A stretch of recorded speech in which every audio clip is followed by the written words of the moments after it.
Hello, everybody, and welcome to Indianapolis, Indiana for the 105th VRR Indianapolis 500, round 8 of 26 of the 2017 season. It is a beautiful day on the track. It's a little bit cloudy above us, but it's all dry and clear skies in terms of precipitation as 33 drivers get ready to do the ultimate test of man or woman versus machine for 200 laps around this 2.5-mile racetrack. We're currently looking at the World Drivers' Championship, which Andrew Draco leads at the moment. And as always, joined alongside of me is Clayton Hardy. What's up, Clayton? It has been a long time coming for the biggest race of the year. I'm excited. The fans are excited. What are we looking for here as we see the points? Obviously, a lot of insanity. This race being the only double points event.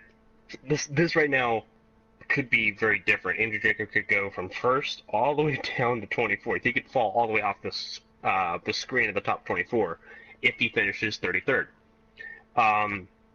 That's how big this race is. If you do bad here, it almost spells doom for your entire season. So you look at Andrew Draco, Mark Santos, Nico Montero, Alex Rivera, top four of all won races. They look good in the championship. If any of them do bad, it spells disaster going forward. And for people in this part of the list, it kind of already is a disaster for a lot of them. These are the bottom half of the field below the 24th place, and the people who really were kind of probably most of them haven't really done a full season through here. Yeah, most of them haven't. Those that have, obviously, you think about Pedro Harris. He signed up for the full season. He's sitting 31st. Stephanie Porter Kelly, who thought we'd see her this far down. Matthew Evans, Jacob Birmingham, Thomas Rogers, William Manor. And you see how close they are to 24th. William Manor is only 3 points away. Thomas Rogers 4 points. Jacob Birmingham's 8 points.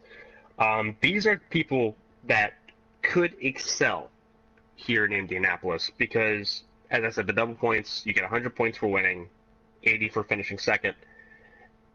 Getting a top 10 here for these guys keeps them safe.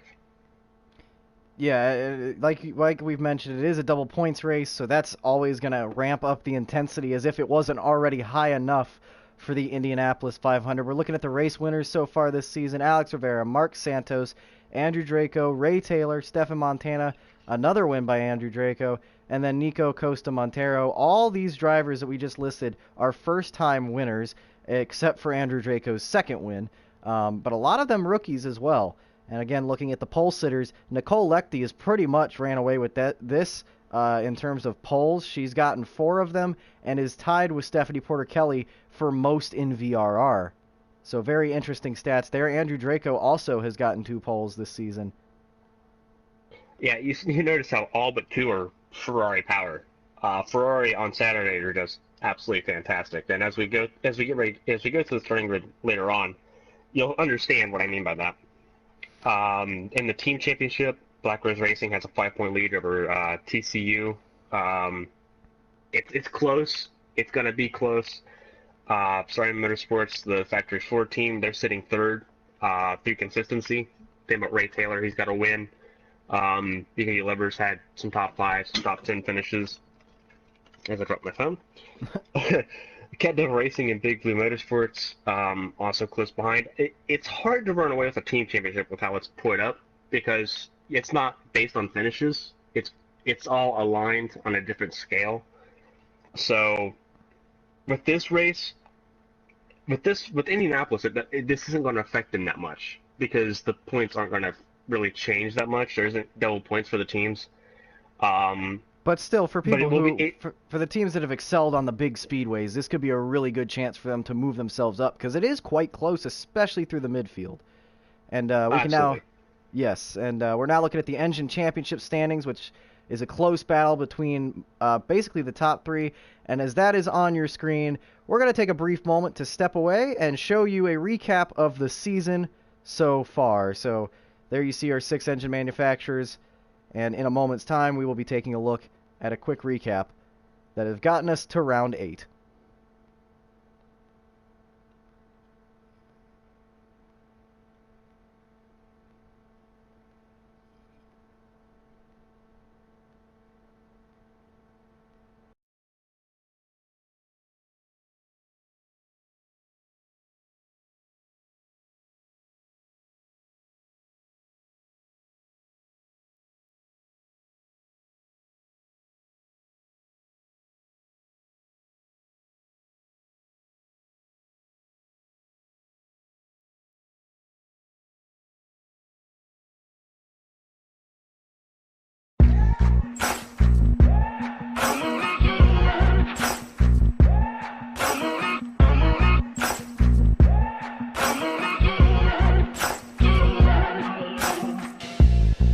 maybe I'm foolish, or maybe I'm blind, thinking I can see through this and see what's behind. Got no way to prove it, so maybe I'm lying.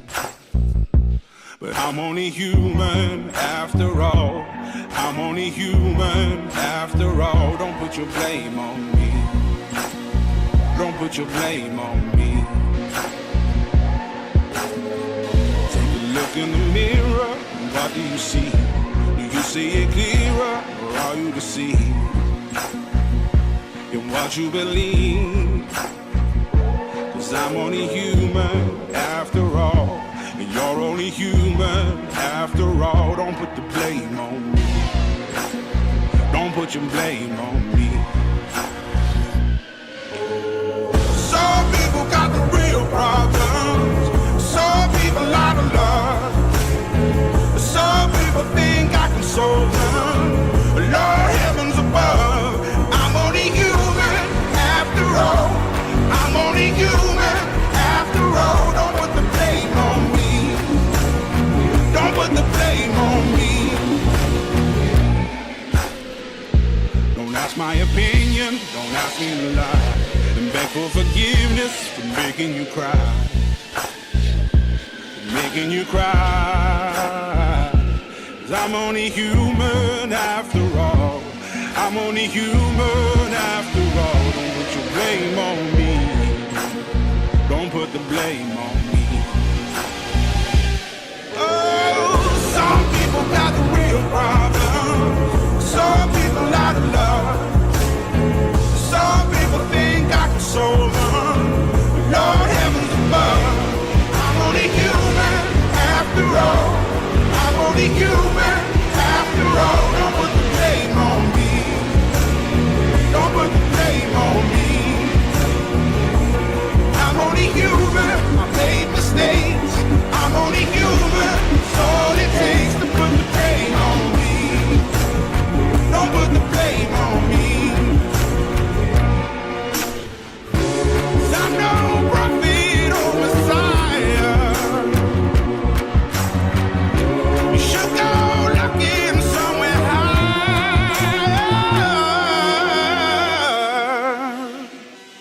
I'm only human after all. I'm only human after all. Don't put the blame on me. Don't put the blame on me. I'm only human, do what I can. I'm just a man, I do what I can. Don't put the blame on me. Don't put your blame on me. So that is how we have gotten to where we are this afternoon. And with this, we have a bunch of news regarding calendar and scheduling and whatnot. VRR and FICA have reached an agreement, seeing now that the Monaco Grand Prix will be part of the IndyCar season starting in 2018. St. Petersburg is also going to be rejoining the calendar, and it will be the American season opener in 2018. It was held last year, pretty close to where it will be. Twinning Motegi will be back after a years-long break. They've been working on infrastructure renovations. Hungaroring will now replace Euro Speedway Lausitz in 2018, while the construction on rebuilding the forest layout of the Hockenheim Ring is underway. So we've pretty seen awkward layout for this text there, but yeah. Yeah. It's interesting because I mean you think about the calendar and how it's shaping up to be. You think about St. Petersburg coming back and Motegi and Hungaroring coming into the season. It's an interesting question is, what's dropping out.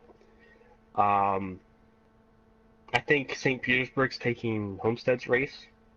Homestead's hosting the Monster Shootout next year, so another great oval to start the season off with for the exhibition. Watch Numi Jardine win it again for the third time. If it's $1 million race, she's gonna win it. I mean, yeah, she's undefeated so far, and she's won it with 2 different teams so far, if I'm not mistaken, and is going to be trying to win for the 3rd time on a 3rd different team. So. And a 3rd different engine. Yeah, because she's been signed to Eiffel Tower Racing for next year. Mm-hmm. I think we'll get to that in a little bit. Yes. But then, what the the information on the screen's going to give you is going to be a little bit different than what we're going to give you as far as in depth is. I think about the series changes, Vodafone replacing Straight Talk as a series sponsor, so that's a 4-year deal at least, with options to improve to increase that deal. 2018, the series will be going to the V8 engines. Currently, we're using the twin turbocharged V6 engines. Horsepower is going to be about the same. It's going to be about 700, give or take. The biggest change, I think, and this is the most critical change, is that Pirelli is replacing Firestone as the tire supplier. Pirelli's coming in. They've already announced that, hey, we've got 5 to 7 tire compounds. 2 of them are for testing. We've got 5 different tire compounds, and in the next coming month or so, we're going to tell you what compounds are being used at what event. And then we get to the silly season. I think this one's mostly teams. Yeah. Apex Racing is coming in, Highlight Racing, which has an amazing Indianapolis 500 legacy, as well as Scuderia Guia, which has 27 Indy 500 wins. Highlight Racing has 26, so they're pretty close. Crystal Cove Racing, another team coming from F1, will be using Ford engines next year. Ecuria Coast moving from Audi to Ford engines. Audi is pulling out of the season after this year, so is Aston Martin. Cat Devil Racing, this one's huge, becoming a customer Ferrari team after leaving Honda. That is enormous, because it's almost completely demolished Honda as far as its participation in the series. And then I brought up Alpine. Impulse Racing is the one that will be controlling Alpine. That'll be the Alpine factory team. And of course, they've got Vodafone sponsorship as well. So a lot of money involved in that deal. And now, you mentioned a minute ago with the silly season for actual drivers, we now take a look at the 2018 silly season. Andrew Draco is going to be leaving Black Rose Racing at the end of the season and will be forming his own team. Michael White will be leaving Cherokee GP and will join Black Rose Racing to fill Draco's seat. Barris Windross will step into Michael White's seat. Clayton Hardy will join the Formula One grid in 2018, and the German driver Ronald Hahn will replace him. Sebastian Devereaux will step down from driving in order to become full-time manager of Eiffel Tower Racing in 2018. Former Norwegian Air Force pilot and ETR reserve driver Astrid Crane will replace him in 2018. Jamie Nari-Jardine leaving Polaris Motorsport to join Eiffel Tower as well, so that team's getting completely revamped. 2 legendary drivers from the past will rejoin competition. Miguel Espinoza, 5-time Indy 500 winner and the 2002 Formula One world champion, sets the record as the oldest driver, or will set the record as the oldest driver making a VRR IndyCar start at age 46 in 2018, and the 30-year-old Christine Espinoza will be joining him at the family-operated Scuderia Agulia, and Christine is a 3-time Indy 500 winner herself, and as you see, has competed in the grand stage in 2013. The grand stage being IndyCar. Yes. Formula One ace Simona Leroux will be joining Highlight Racing in 2018. Leroux is a 17-time Grand Prix winner and has won the Monaco Grand Prix, joining the calendar next year, 4 times. So quite a star-studded group of entries coming in next year. Named by Scuderia Guia, the Argentine-based team. I think that was 8 or 9 Indy 500s between the 2 Espinoza siblings there. So,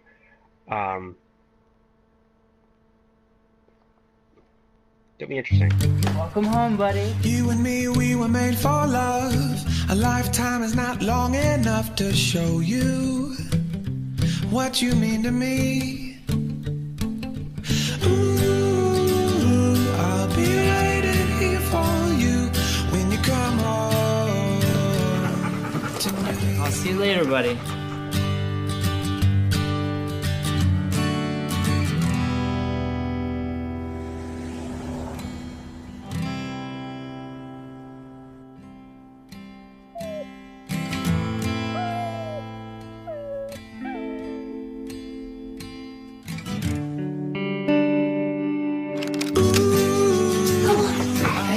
I'm sorry. I decided I shouldn't drive home last night. I stayed at Dave's.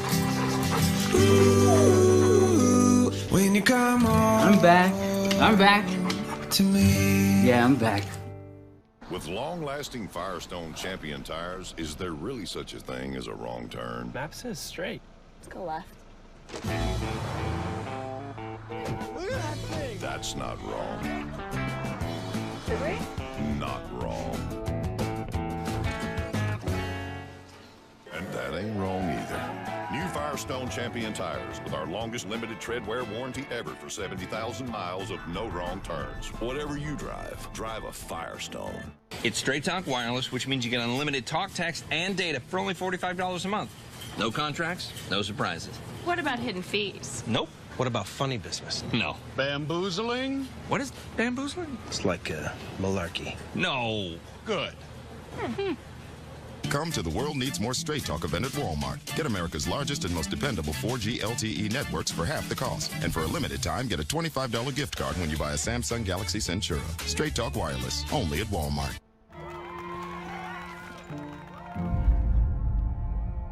What do I tell my daughter? Do I tell her that her grandpa's worth more than her grandma? That her dad is worth more than her mom? Do I tell her that despite her education, her drive, her skills, her intelligence, she will automatically be valued as less than every man she ever meets?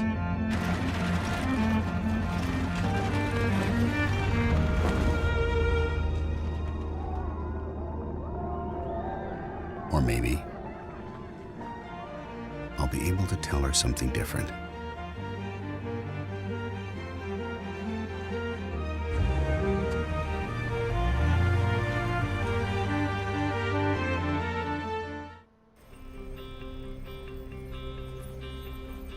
At Samsung, safety has always been our priority.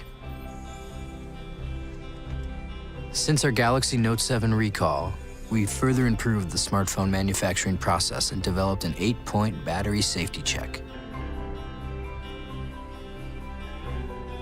We've done extensive stress testing on our batteries, going beyond the industry standards for quality and safety controls.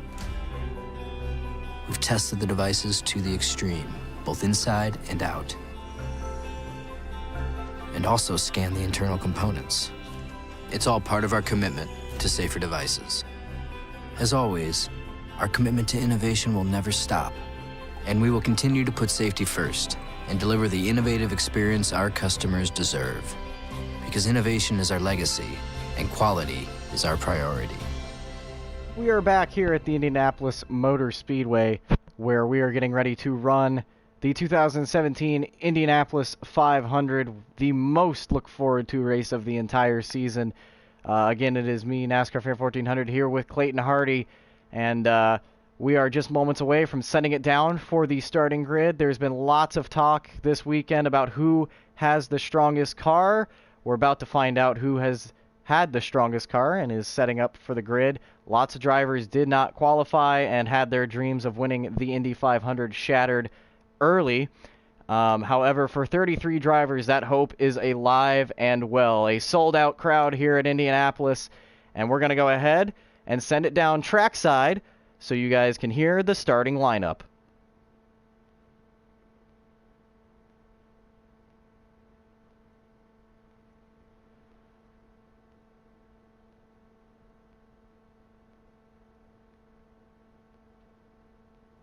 Starting 33rd from Birmingham, Alabama, running the number 17 Nikon Honda Briquette Double Racing, Jacob Birmingham.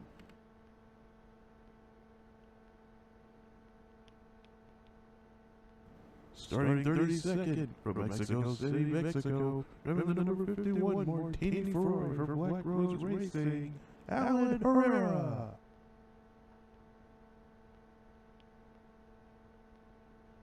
Starting 31st from Rouen, Normandy, France, driving the number 80 Bass Pro Shops Honda for Eiffel Tower Racing Team, Sebastian Devereaux. Starting 30th from Bowmanville, Ontario, Canada, driving the number 43 Lego Ford for Starry Motorsports, Ray Taylor.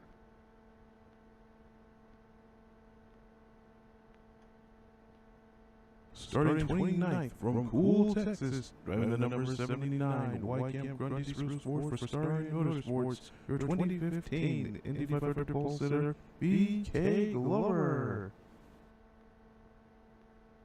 Starting 28th from Rome, Lazio, Italy, driving the number 16 Blue E6 Honda for Cat Devil Racing, Kaylee Zappa.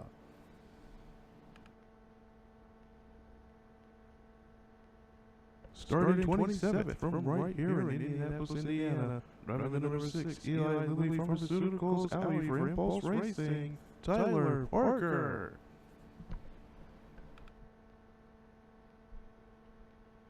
Starting 26th from Kildare, Leinster, Ireland, driving the number 86 Kicker Audio Ford for Sovereign Motorsports, Adrian Regis.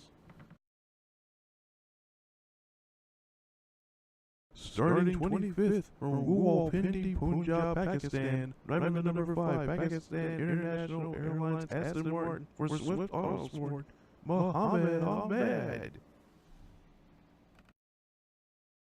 Starting 24th from Perth, Australia, driving the number 64 Mobile 1 Honda for Rainbow Road Racing, Kevin Ritter.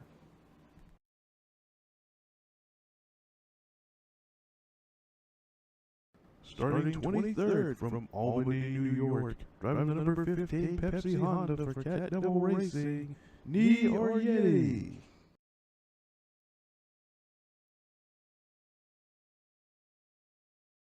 Starting 22nd from Milan, Lombardy, Italy, driving the number 7 Coca-Cola Ferrari for Team Porter, Patrick Marcelli.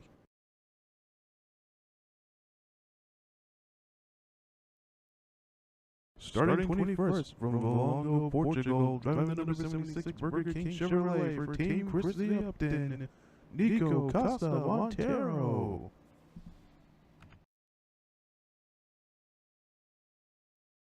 Starting 20th from Luxembourg City, Luxembourg, driving the number 11 T-Mobile Chevrolet for Scuderia Rabia Furiosa, Alex Rivera.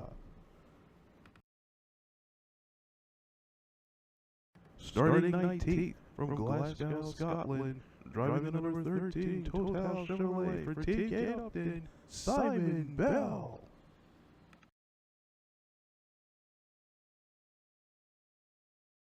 Starting 18th from Dallas, Texas, driving the number 19 Mountain Dew Baja Blast Honda for Cat Devil Racing, Cameron Jackson.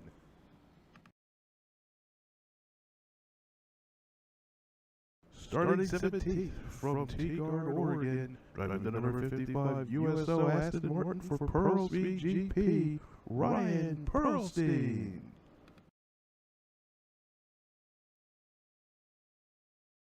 Starting 16th from Louisville, Kentucky, driving the number 90 Bud Light Chevrolet for Big Blue Motorsports, Mark Santos.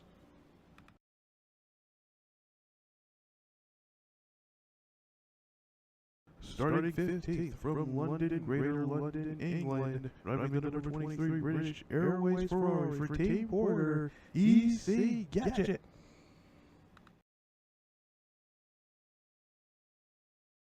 Starting 14th from Kyoto, Japan, driving the number 18 Mountain Dew Pitch Black Honda for Cat Devil Racing, your 2015 Indy 500 champion, Kunimitsu Kuroshita.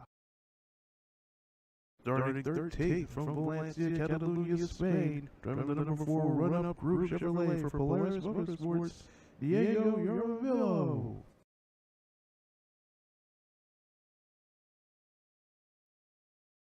Starting 12th from Auckland, New Zealand, driving the number 48 Boost Mobile Chevy for Polaris Motorsports, Jamie Noreen Jardine.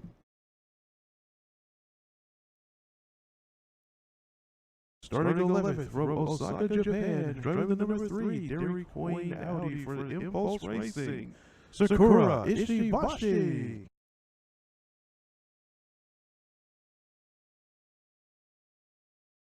Starting 10th from Bucky, Banffshire, Scotland, driving the number 10 Turn 10 Studios Audi for Ikuria Koss, Gary Slater.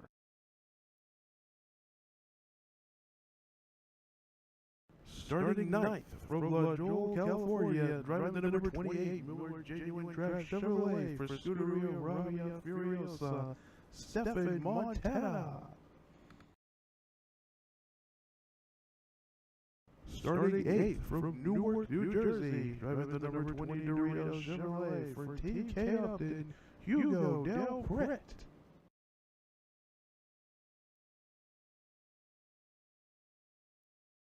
Starting 7th from Chelmsford, Essex, England, driving the number 37 Shell DHL Express Chevrolet for TK Upton, William Manor. Starting 6th, also a native from here in Indianapolis, Indiana, driving the number 9 Gran Turismo Sport Audi for Cherokee Motorsports, Michael White.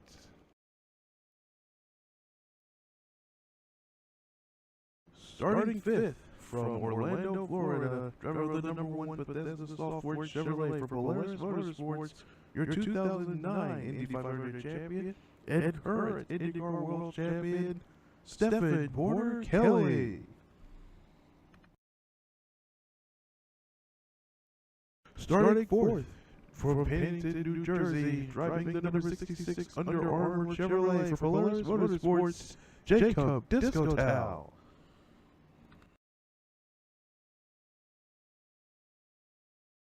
Starting 3rd from Sao Paulo, Brazil, driving the number 30 Super Chip Chevrolet for Team Christy Upton, Matthias Michelin.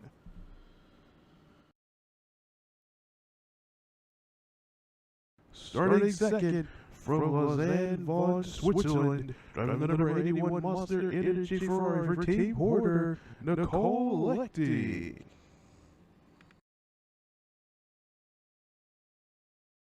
Starting from the pole from San Francisco, California, driving the number 77 Ray-Ban Ferrari for Black Rose Racing, your two-time Indy 500 pole sitter, Andrew Draco.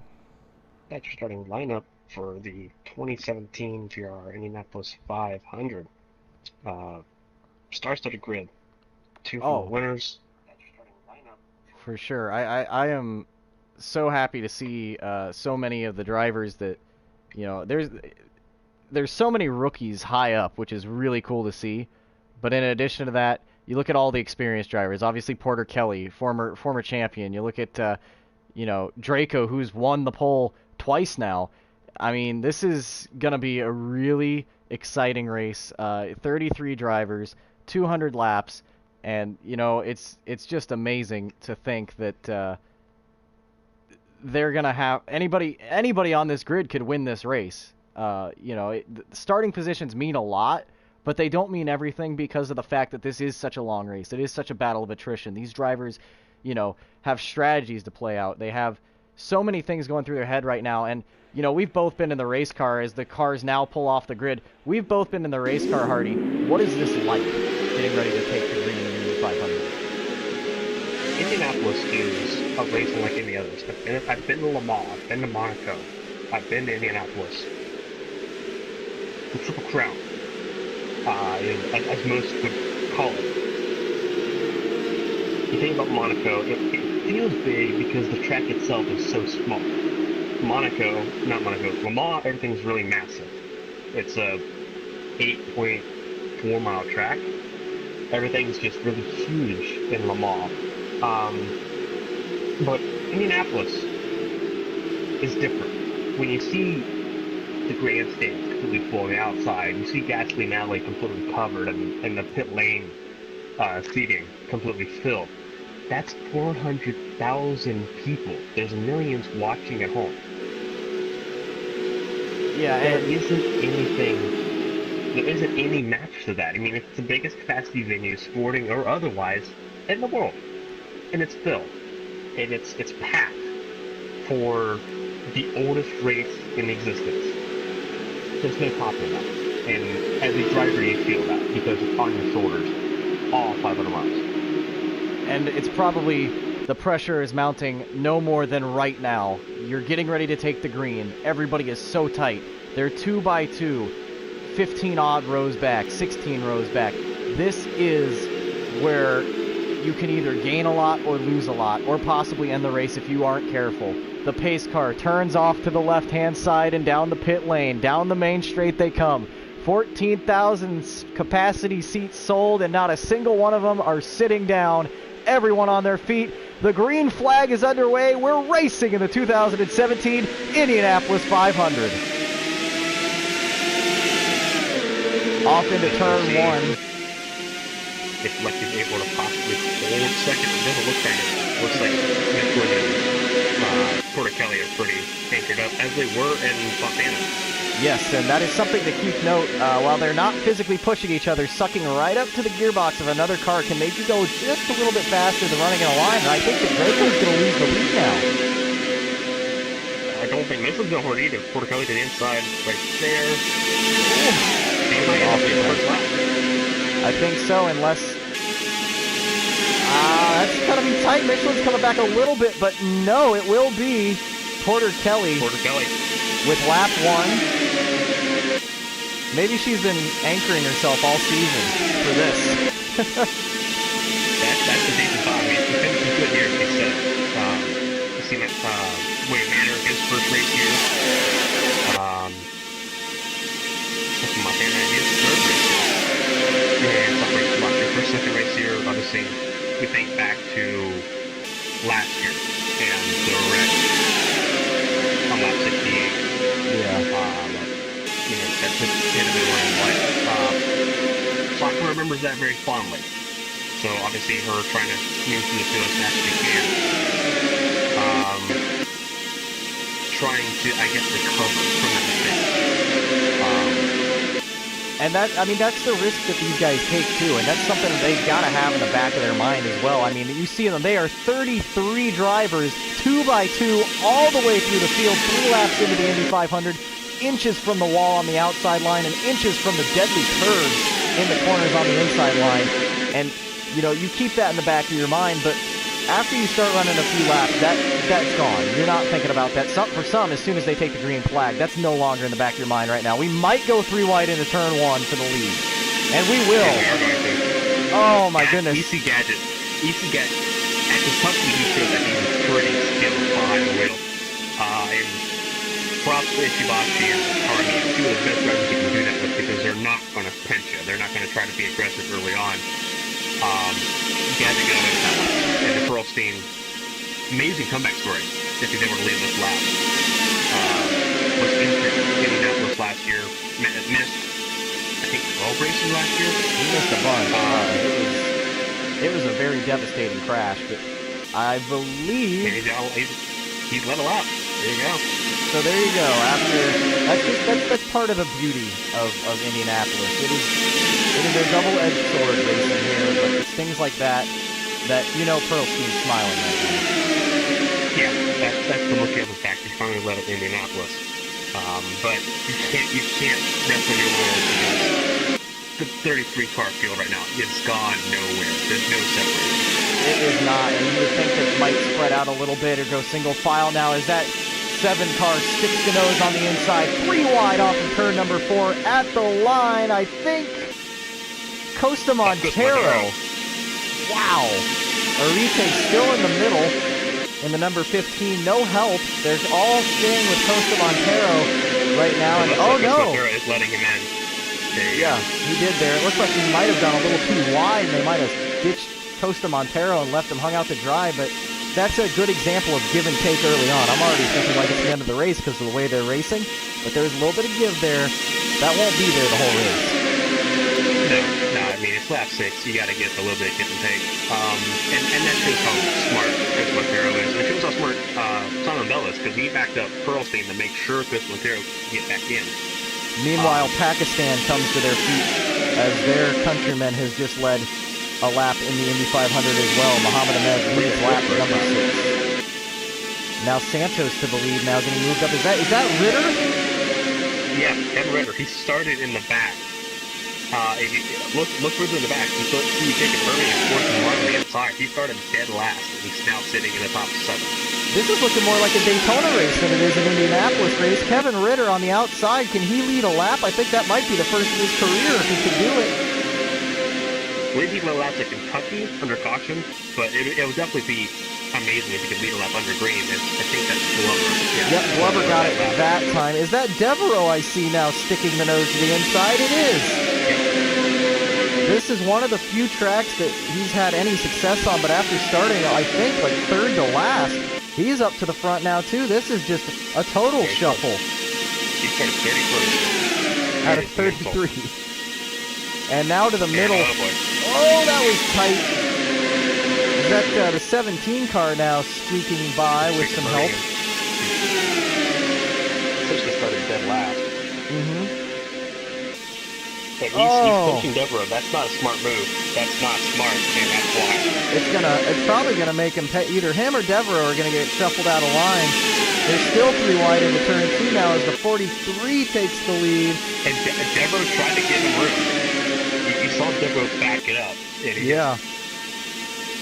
I don't know what Birmingham's thinking. That's not smart.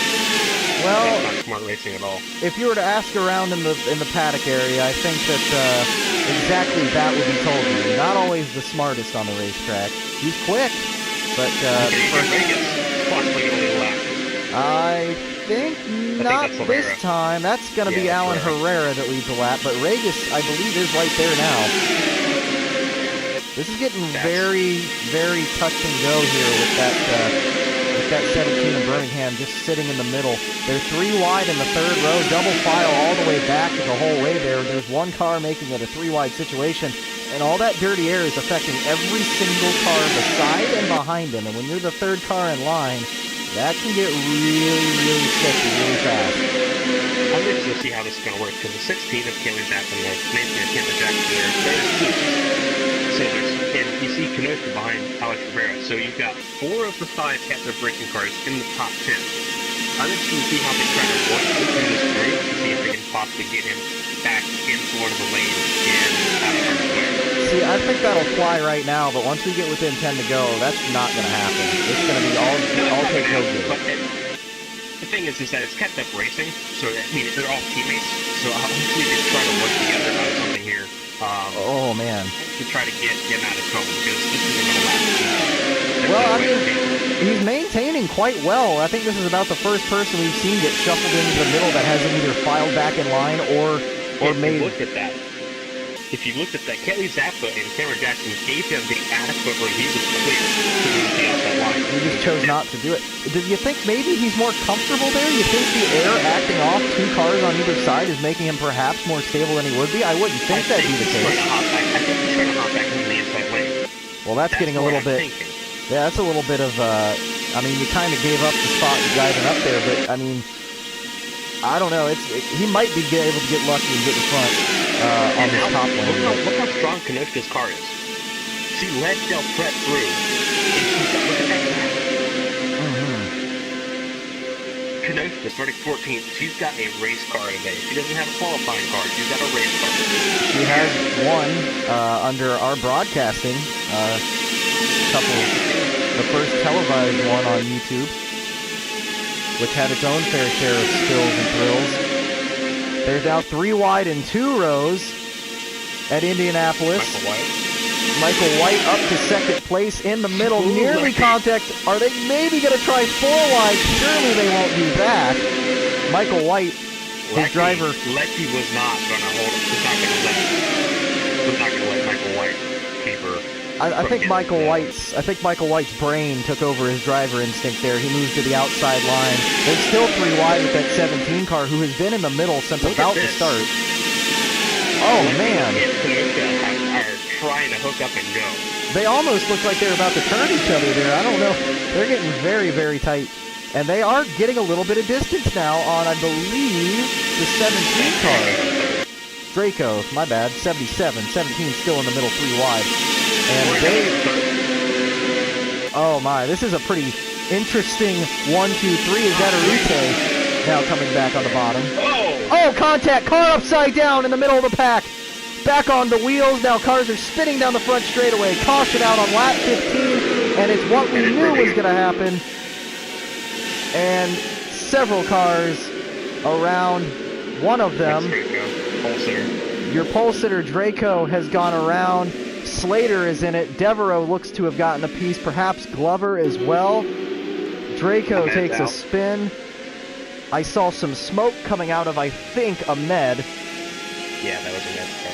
The car that went up and over, I think, was the 17. It was either the 17 or the 77. It was Draco then. Both of them white liveries. And as they plow through the smoke, we race back to the line in this series. And that'll give the 18 the lead with Porter Kelly in second and Arite in third at the line. So Kinoshita back on top. And that was a wild wreck. Is that, Costa Montero with smoke billowing out the back of that car. And it's like Adrian Regas had a little piece of it. Costa Montero's day is done. The Chevrolet is smoking heavily. And down the pit lane, several drivers come. It's the 86. He's on the right side of Regas' suspension. Yeah, that does not look too good. There's Draco. Draco is still rolling here. I don't see a whole lot of damage. I think... Oh, we got some contact here coming up to the line. Looks like a little bit of checking up happening. Yeah, I think... looks like Glover's trying to give Taylor the spot back, so... Yeah, I think that's what happened there. Devereaux, I guess, just gave a little love tap. I'm not sure maybe if there was some blocking going on, but I mean, they were all kind of trying to avoid the wreck, so I don't know what that was about other than just poor reaction time. But, yeah, both, looks like both Draco and Birmingham are still rolling, but yeah, we knew it was going to be bad. As soon as Birmingham refused to go back into the outside lane, we knew it was going to be trouble. Yeah, and I think that a lot of people are angry with that number 17 right now, but I mean, it's a two-sided question because, yeah, you should probably pull over and give the spot, but it's the Indy 500, and he was making decent ground. Maybe he was trying to experiment. I guess it kind of depends on team orders, I guess. I mean, I know team orders aren't really a big thing, but it's like it's lap 17. You shouldn't be fighting like it's the last 10. For sure, but perhaps I'm thinking maybe he was trying to feel the car out for something else later on, but I still think it's even a little early for that. But it looks like the damage for happening in the third row of the pack, which it is most definitely a pack now. We'll take a look at a replay. Yeah. I mean, this was the third actual row back, and oh man, that 77 just tips right over, doesn't it? And Ahmed big contact with Ahmed there, and that sends the 17 flying through the air. Now what happens after this, I think, is just people slowing down. I don't believe that Glover or Devereaux really got any piece of that looking at it this time. Slater went around somewhere along the way, and Costa Montero, I think, got into him afterwards because we're on board with Costa Montero. 77 did come back on its wheels, but never did do a full rollover, which is good news for fans there. Oh man, that's a big crunch for 17. Oh, it's Ahmed that came sliding back up the hill, got into Costa Montero. Costa Montero slid into Slater, and that's kind of how that happened. So, Costa Montero struggling big time there. Yeah, we're going to get a commercial break, but there's your top 5. Kenosha, Porter Kelly, first caution. Yep, lap 19, first caution of the day. You're watching the Indy 500. We'll be right back after this. Stay tuned.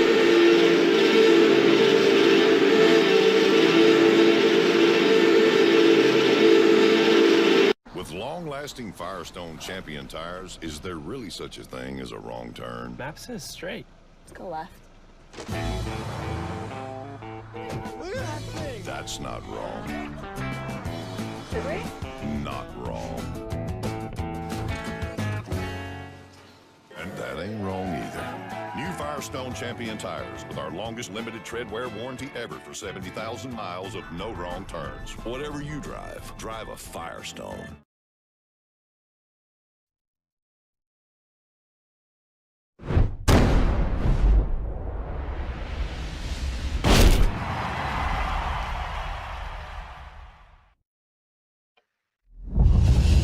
It began in death. Loved ones sacrificed for survival.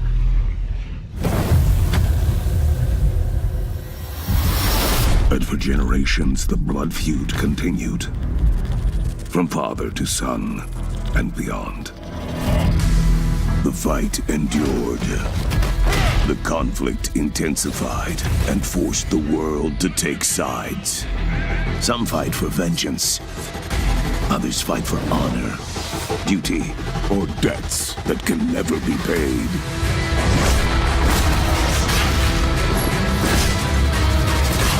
And each believes their reason to be just.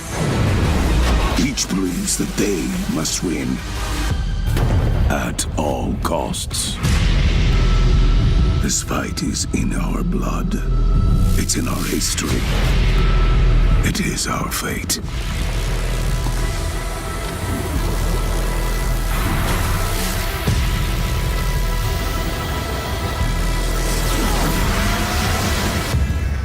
But here, for some, the fight will end. Face to face. Hand to hand. Blood to blood. From father to son. And beyond. The best fights are personal.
Everyone watching the 2017 VRR Indianapolis 500. Phoenix Kenosha in the lead, followed by Stephanie Porter Kelly. So the two Indy 500 champions in the field, sitting 1-2.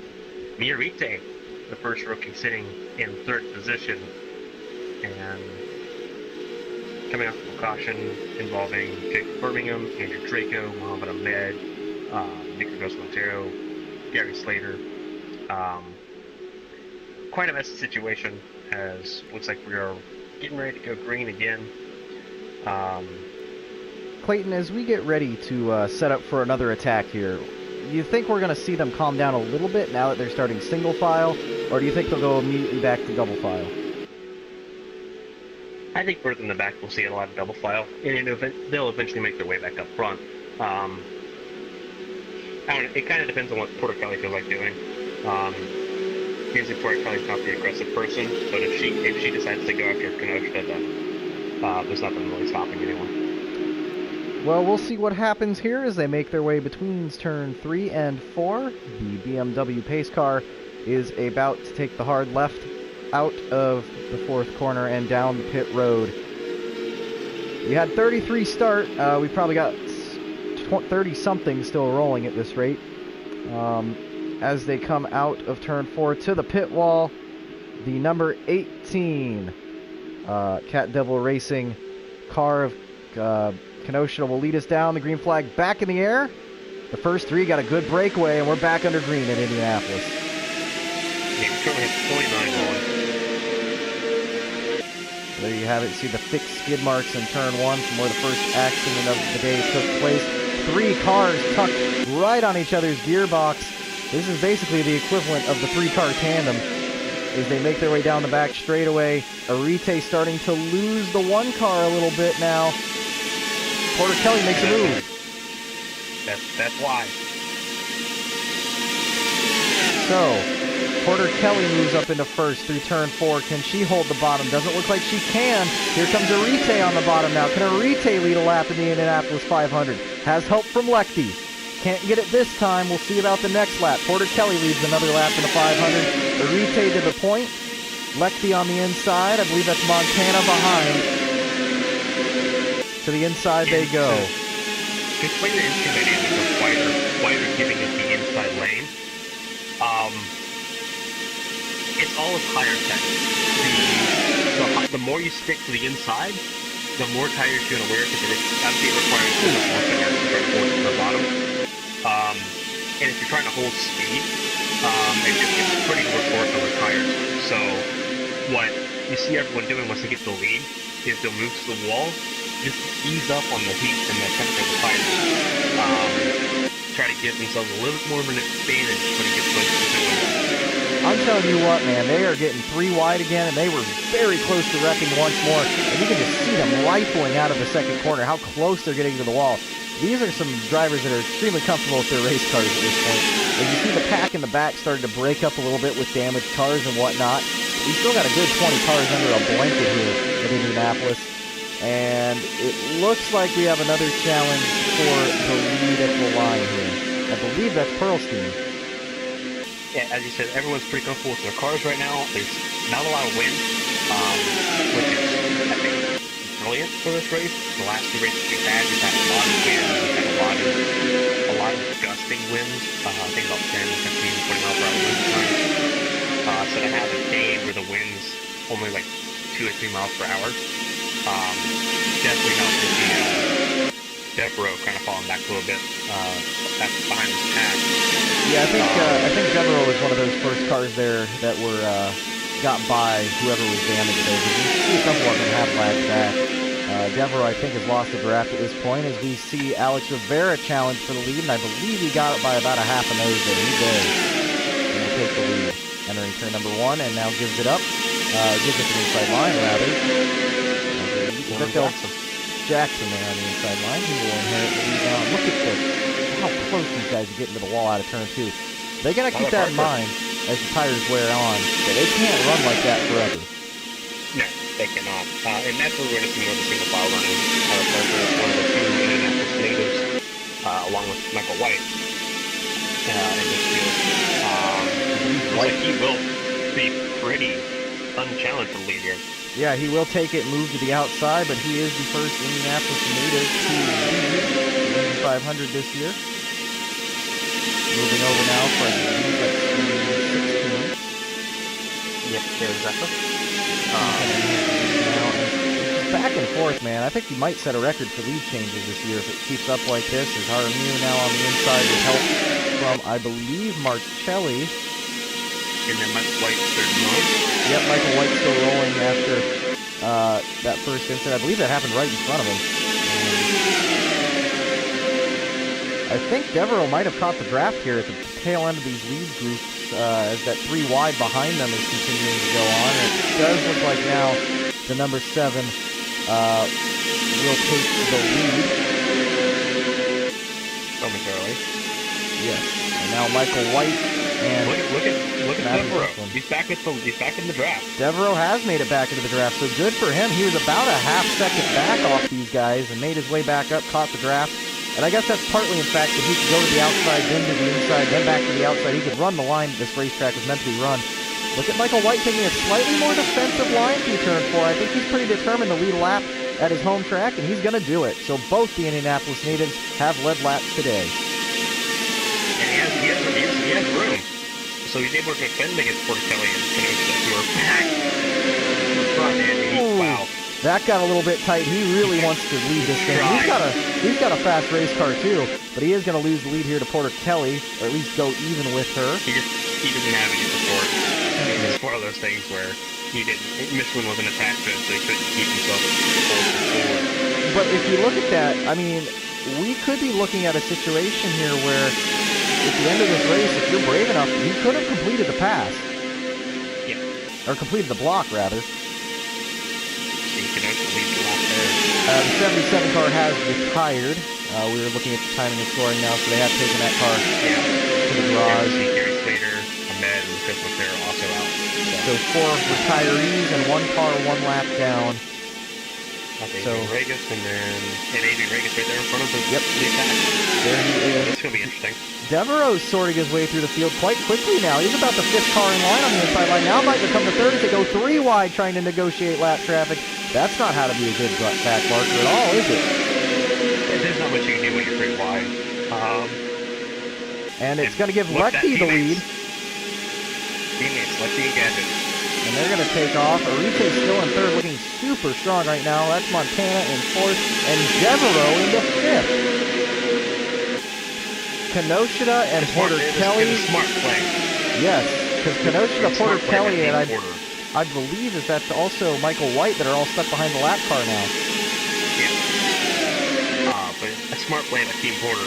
Lexi obviously led the lap, and then Amanda for one. She moved to the high lane and put Gadget in front, so Gadget can lead the lap. For sure here, and now you can see Del Pret, the last of the lead lap cars to be held up, and might actually lose the draft now because he might fall further back than Devereaux was initially anyways. He's going to have to take the long way around the lap traffic of Regis, and now they're starting to pack up once again. So it didn't last too long, but Lexi is the leader. Oh yeah, they caught the 17 now, who is still on track. So they replaced 1 lap car with another lap car, and we're getting ready to play the back marker game in Indianapolis. I believe it's currently Lexi and Devereaux 1-2, and they have a couple of car lengths over 3rd place. At the line, we are currently looking at the 17 of Birmingham, who was riding 3 wide for a while there. Looked like he had a competitive car to try and win this race, but got a little bit too antsy too quick, and his dreams of winning are pretty much dashed at this point. Yeah, it's not when the team's going to end, I guess. Yeah, I think now, I mean, there is a big survivability factor here, so I don't blame these guys for staying on track. It's unfortunate that be a bit more gracious. Oh, yeah. I mean, half the paddock is already upset with Birmingham for starting this mess, starting the first caution. But now to hold up some of them, I mean, we might see some Road America 2015 action going on here, or 2016 action going on after the race, if it gets that extreme. Lexi still leading very strong in the Monster Energy car, as that is the 6th looking underneath. He's able to make the move here. It is 1-2. They both have room to move about the track. Rivera coming up quite quickly in the T-Mobile machine, but can't get there right now. They're still pretty comfy right now. They are. Pretty good. They might actually pick Rivera up, it looks like, but Rivera dove out of line too soon. That's going to give Michelin the 3rd place position, and Lexi is going to lead another lap. I think that might put her to the most laps led at this point. I wouldn't argue this. We only have so much scoring that we can look at a time, but I think just eyeballing it, that would put her at the most laps led so far. We've had 33 completed, which a good chunk of that has been under green, which is a good omen. But you see now, these two are just still nose to tail, and they are making it work right now. The tires are starting to wear out a little bit. They had to move them up a little bit to get around the lap traffic. You see Devereaux now moving his way, bowling his way up into 3rd. And that's going to put Lexi still in 1st, and then the number 6 of Tyler Parker in his first ever 500. One of the natives in 2nd, and then the Frenchman Devereaux in 3rd. But now he's going to lose that to, I think, Porter Kelly, who's working his way back up to the front. Yeah, and Kenosha as well, sitting on the inside. So Porter Kelly and Kenosha not giving each other breathing room. They're not at all. Together like nothing. I don't know if you just saw that, but did Arite look way off the pace to you at the top of the screen? I believe he may be off the pace with the 2, or maybe just lost the draft and got a run. But I'm not sure what's going on with the 15, but he is not in this league deep anymore. I know, with Regis and Birmingham going by, I mean, surely Kenosha's got to be pretty upset with that. Because it's costing Zappa and Jackson and Arite time. I see Jackson is still hanging on, but Zappa's out of this lead pack.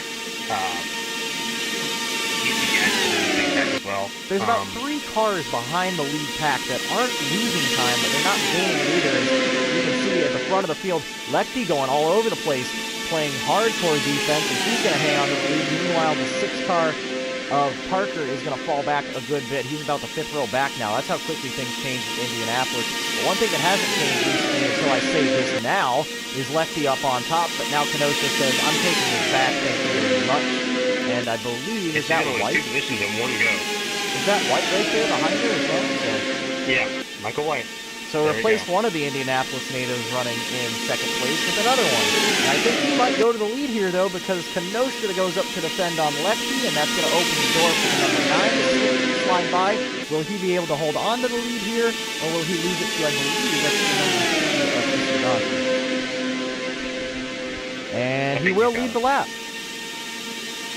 So Michael White out front right now. Now I believe Shaka Ishibaki will make the move and will complete the pass before they even get to turn 2. Rivera dives to the inside. Marcelli behind as well. And that's Jackson and Michelin. So, still a very competitive race up here. We just have a little less cars at the moment. I think we're looking at probably 15 or 12 of them. And yeah. And now it looks like Marcelli is going to go to the point with help from Jackson. And Patrick's going to lead a lap and put the number 7 atop the scoring pylon. And it is, I don't care who you put in the car, a red number 7 with Coca-Cola sponsorship, you kind of start sweating on these bigger tracks. Yeah, absolutely. Man, they are getting, I mean, these guys are just shooting off the corner on that top lane. Somebody's going to hit the wall at some point. I mean, look at how close they're getting on entry, too. They are really trying to get that arc, and it's starting to work for some of them. Some drivers are making the outside work better than others. Looks like Michelin's going to pass Jackson here and is going to go to the lead. Will he lead the lap, or will Jackson be able to fight back? I don't think he's going to have the help he needs.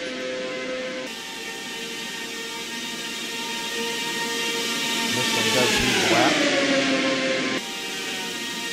Shuffled promptly to the top. Devereaux moving to the bottom now with help from Parker and Porter Kelly and Lechty and Montana. Boy, if you're going to have 4 drivers lined up behind you, 5, because there's Kenosha as well. It might as well be those guys.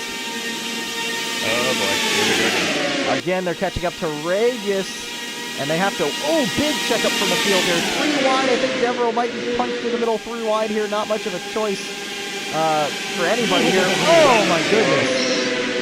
Regis couldn't choose a line, decides to go to the top line, which I guess is the best place to go, but chose it right in front of Michelin's path. If Michelin wasn't playing a heads-up sort of deal here, he would have ran right over that bright yellow car. Oh my goodness, look at them. This looks like a Fontana race as they try to negotiate the lap traffic. Cars are scattering left and right. Somehow they all keep it pointed in the right direction. I don't think any contact was even made. Now this is going to benefit those 3 or 4 cars that fell off the pace. I think it already has, because I think that's a retake up there. So it hurts some, benefits others. Who it really hurts is Jackson and Michelin, because they are going to fall all the way to the back. Oh, contact! Jackson got into Regis there. I guess he's had enough of that. Wasting his displeasure, that's for sure. At 230 miles an hour. So we have 4 cars, 2 by 2 up front here. Parker goes back to the point, but Porter Kelly led the lap.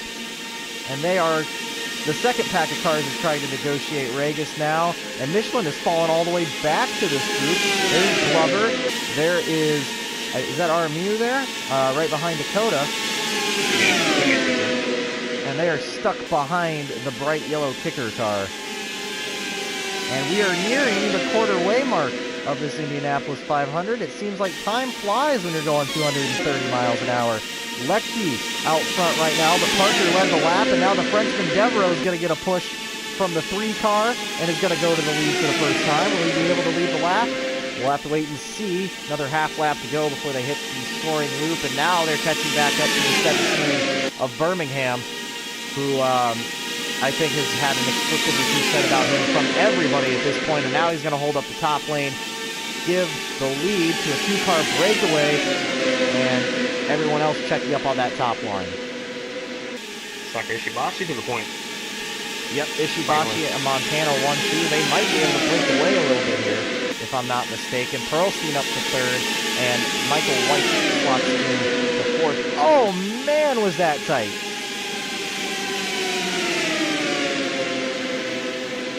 These drivers are getting less and less patient with the lap traffic. You see Lexi moved all the way to the back of the field now.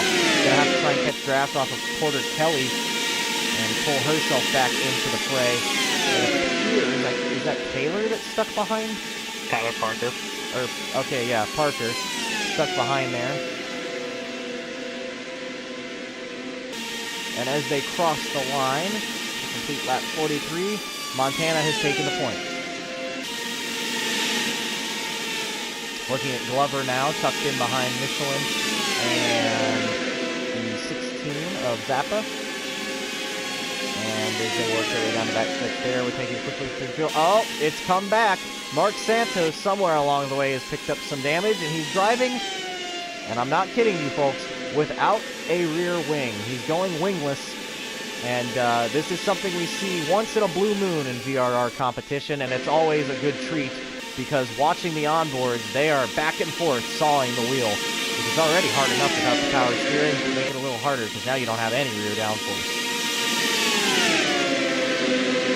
Seeing the main pack ahead here, grouping back up. Montana leads another lap, and I believe Pearlstein may have just swiped the lead.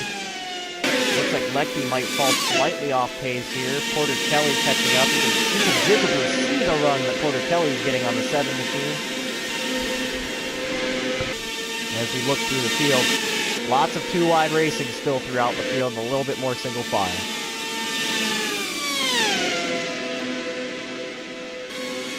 And I believe Pearlstein is going to lead the lap. Now Arite says enough of that, I want to lead. He pulls out to the bottom of the racetrack, has help from the 18 of Kenosha. That's somebody you want behind you. But not for long, though, because you know that she's going to pull out on you and try and take the lead, which is exactly what she does. There's about 7 or 8 cars on the inside line versus 3 on the top. That's not going to work at all. Sayonara. And that's going to put Kenosha back to the point for now. But as they continue to do the shuffling up to the top side of the exit of the corners, this is an ever-changing grid. We got cars out of the pit lane. Oh my goodness, Pearlstein missed the commitment line. He missed the commitment line, but I don't think he cares about that. I think he's more concerned with the fact that he almost hit the pit wall. Very close call for the number 55. Who knows about bad crashes at this racetrack? Now the question is, will he get a penalty for that? My assumption is, yeah, he will. Well, we think back to the melee at Pocono last year when there wasn't penalties for that. There weren't any penalties for people who missed commitment lines, so maybe it's another situation here. We'll have to wait and see, but if it is, it's a big blow to his chances because he looked very strong today. He still is very strong today, but that could put a damper on his day. I believe that is Ishibashi, White, and Leckie. Yeah. In triangular formation. Try to look at each other and get back on the front.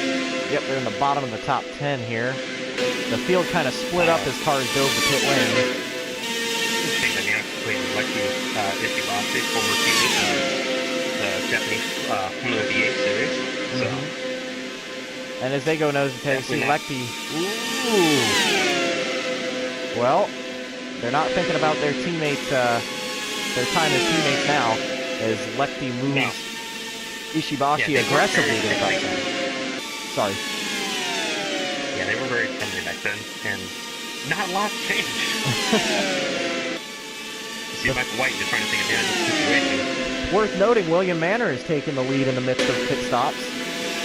Also, one thing that obviously I don't think was said, they held Pearlstein for 15 seconds since it led. Well, there you go. There's our answer to that. And that doesn't eliminate his chances of winning at Indianapolis, but it makes them much, much harder. He has a strong car. I think he's going to be able to get back on the lead lap here. If he even lost, I think he probably would have lost a lap at this point, but he is, he's not out yet, though. He's definitely still in contention if he can catch a good caution. You see the pack out front right now. It is a mess of cars. They're single file, but not really, because they're all kind of staggered.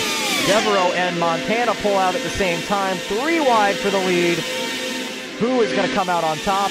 I believe Devereaux almost pinched. Who is that up there on the top one? Oh, they're pinching again. This is not going to end well. Oh my goodness, who got the lap there? Scoring says Devereaux. So Devereaux got it. The Frenchman has led a lap today then, after what had looked like a lot of hard trying. Hasn't been able to make that work. Is that Gadget now on the top, fading back quickly? He's not fading back anywhere now. Oh my god, Regis. Regis is basically trying to force the pack to split him 3 wide. That's just not going to happen. Montana to the lead now. Oh my god. People coming in the pit lane. Yep. Coming to pit lane while they're losing time. Why not?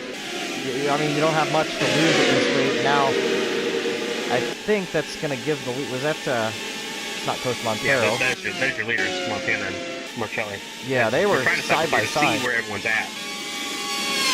Yeah, we are cycling through the camera. We don't control the cameras, so we're just seeing what we have here. We're playing it by eye.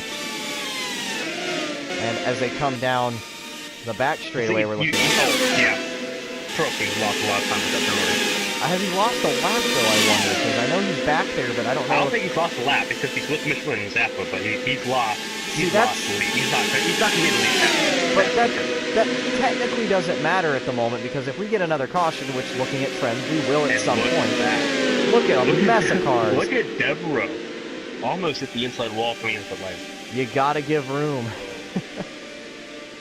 Devereaux ducking in and then ducking out. Follow that line. I think where we had Pearlstein, who almost hit the pit wall, we had Devereaux, who almost was in the infield there entering the pit lane. They're coming out 2 by 2 on the access road. That's allowed. It's just extremely dangerous. It's extremely hard to do because you're slowing down. You're trying to slow down the other driver and trying to get the advantage coming out of turn 2.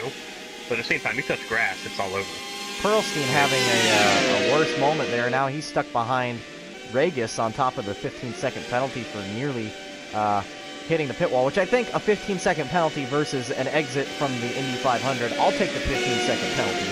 But I wonder if there was I mean, what does that chalk up to? I didn't see him walk up. Do you think he just came in too hot, or maybe a brake issue? I think it was the last second. I think it was the last second decision. I think he was going, I'll go another lap since there's someone coming inside. And then Kelly dove down, and he's like, oh crap, I can pit now. And it was an instant reaction. It depends on how he felt his tires were doing. If he feels like his tires are blistering really badly, or if he was running low on fuel, because it is going to be a fuel race. Just saw some shrapnel on the back straightaway there, by the way. Might have been everyone trying to negotiate Regis or Birmingham. It looked yellow. But, it's possibly Regis then. But it's a number of factors as to why Pearlstein made this decision. But I don't think he was locking up, because he made a really sharp left turn. Yeah, I didn't see any smoke either, so I think you're right, though. I think it was a last-second decision, a sort of on-the-fly move, but maybe just a little too late. He was about 5 inches far too late, but, I mean, he got it woed down. He got it in there. He missed the commitment line, but, hey, he made the pit stop. He served his penalty immediately. Yes, helps him a lot. Because usually they make you do a stop and go. Which, I mean, I'd rather do the 15 seconds than the stop and go, because if you calculate the delta that goes through the pit lane, it's much more than 15 seconds. So I think he got off the hook pretty well there, despite the fact that I think he's still stuck behind Regis, and now here comes Marcelli and Arite, and now finally Arite gives some help to Pearlstein, and look at how quickly the 55 gets by. That's just sad. I mean, obviously they're trying to survive and hope that I don't think it's good if you become the reason the bad things happen. Yeah.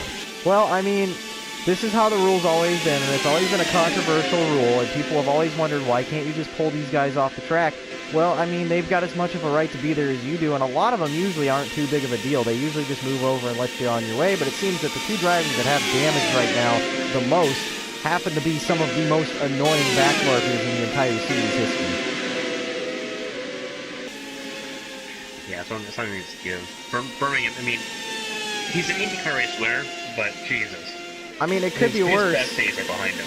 It could be worse. You could be yourself, Clayton. You could be stuck behind the traffic and not making any moves. Yeah. How's Jim? Well, last time I checked, I finished 5th. In my 500. Yeah, but let me know when you make it. Oh man, as we're looking at the cars scream down the front stretch, beautiful sounds. The fans, if they don't have earplugs, I hope they do, because even though these are beautiful sounds, they are extremely loud. We are up in the booth and we can hear it quite loudly, which isn't a bad thing, but it says how loud these cars really are. I'm interested in how the sounds will be next year, because the sounds are supposed to be quieter, but there's supposed to be more of a grunt to them. They're supposed to be a little bit angrier of a grunt, but it's supposed to be a little bit quieter. It's not supposed to be a screaming sound. I'll tell you what, that looks like a bit of a furball behind here as they catch back up to Birmingham. As you see Devereaux and Zappa go by. Jackson gets caught up as well as... So, I think Jackson and Zappa are kind of fed up. Yeah, I think they've had about enough of that. I think, not that it's ever acceptable, but just looking at the drivers we have and looking at what we've seen in the past, at some point you expect somebody to say, wow, look at Kenosha trying to go around the outside, now diving to the inside. But at what point do you think it is that someone's just going to say, I've had enough of this, and punts the car? Well, if it's Kenosha, then I'm assuming it's not going to be very long. Well, Kenosha is all over that 17 car. I think we're about ready to see a tomato behind the helmet of that 18 car, because that's Team Boss, and she's being blocked. Yeah, I don't think that's going to fare too well. I believe that is. I'd hate to be in the team meeting on Monday. Is that Rogers or Marie Jardine that just stuck the nose in there? Marie Jardine now getting on the inside, and they are going to try and make quick work here. This is part of the Indy 500s that we see here. Now they're starting to get better at getting around. Well, they're not in a pack. It's all single file. But you need help getting around. Oh, for sure. Because we saw what happened with Pearlstein. He couldn't make the pass. He had to just ride around. But as soon as he got a little bit of help, whether they wanted to give it or not, a little bit of help moving out of the way. The thing is that the cars, they have the same straight line speed. They're not losing straight line speed. They're just losing downforce. They don't have the cornering ability. Yeah, and that's just an effect. And that makes it infuriating, because they have just enough to keep you held back. Because if you try around the outside, it's not going to work. And because they don't have the turning ability, they're going to pinch into the wall. That's why Pearlstein didn't move. You're talking about downforce, and then the camera cuts to Mark Santos, who's still driving pretty competitive lap times without a rear wing.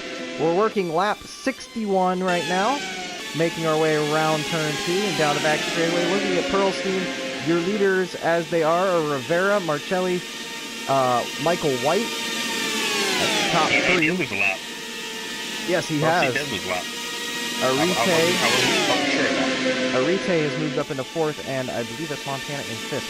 So the top 5 are as you heard there. Now, I don't know where that the 11 car. Well, technically he's fighting to stay on the lead lap right now, because that's Rivera right there. And that's the lead pack. So Pearlstein's fighting basically for his race, because if you go a lap down, it's almost impossible to get back unless there's a back-to-back caution. So it's going to be a real challenge for him to make that up. But as strong as his car is, I think it's possible. And I think this is a situation when you are a lap car where you have every right to fight the leaders. Yeah, I mean, you're not a wounded car. Pearlstein, I mean, yeah, he made a tipsy call, but him or his crew for whoever made the tipsy call, but I mean, he's able to stick with leaders. He's not bored with leaders. He's fighting with them. Yes. And I mean, that's fair play. I mean, you're not like 5 laps down being a nuisance. You're fighting to stay on the lead lap. When the caution goes out, you're back in. And we hear it time and time again. You can tell a lot about a driver's mood by the body language, by the car, how they drive the race car. And you can tell that these leaders around Pearlstein, not only is he just generally a little bit more liked, especially at this given moment, but he's a very likable guy, and he's a very respectful racer. They're giving him a bit more room. They're not pushing as aggressively as they were with the lap car, because he is up to pace. He is just as quick as those guys, and they can probably say, hey, I can save some gas right now. You know, I mean, because while it's great to be the lead car and you're giving dirty air to all the cars behind, you don't necessarily want to be that lead car all the time because you are burning so much fuel, as we see Marie Jardine getting trained by 4 super quick race cars right now. That was 3 motorsport cars right there. Armio, Dakota, and Marie Jardine. Yeah, and there's Lefty now making a move on Dakota. And I don't think she's going to be able to complete that pass at the moment. She will. Him up on the outside lane. They went kick the nose there. That was impressive. I think that's something that after we get past the halfway point, that probably would have been a wreck, because I think that Dakota, kind of last second as it was, moved out of the way there. But let's see here, we're looking at Del Pret and Santos. Santos is doing an outstanding job right now. I mean, we've seen this done by, yourself, and we've seen it done by a couple of other drivers on road courses, which is a challenge on their own, but we've seen it on tracks with a little bit more banking than this track. There's only 9.2 degrees of banking at Indianapolis Motor Speedway. To be running around here in the conditions we have right now without a rear wing is nothing short of Herculean. Thank God. We brought the wind earlier, but thank God the wind's really low, because if the wind was more than like 5-6 miles an hour, he'd step sideways through some of these corners.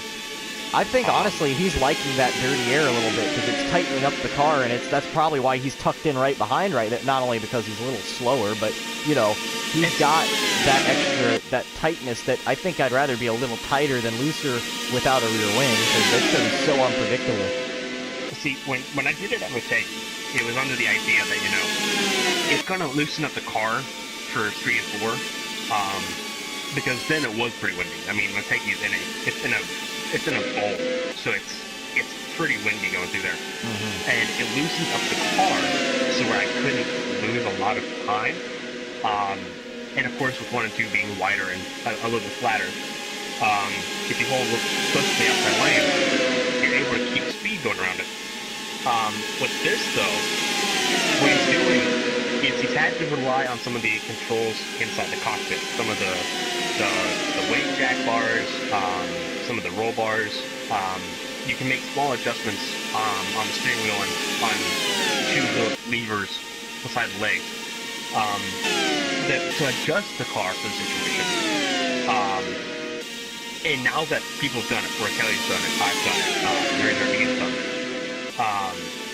people are learning, like, okay, here's what this can do if I'm ever in this situation.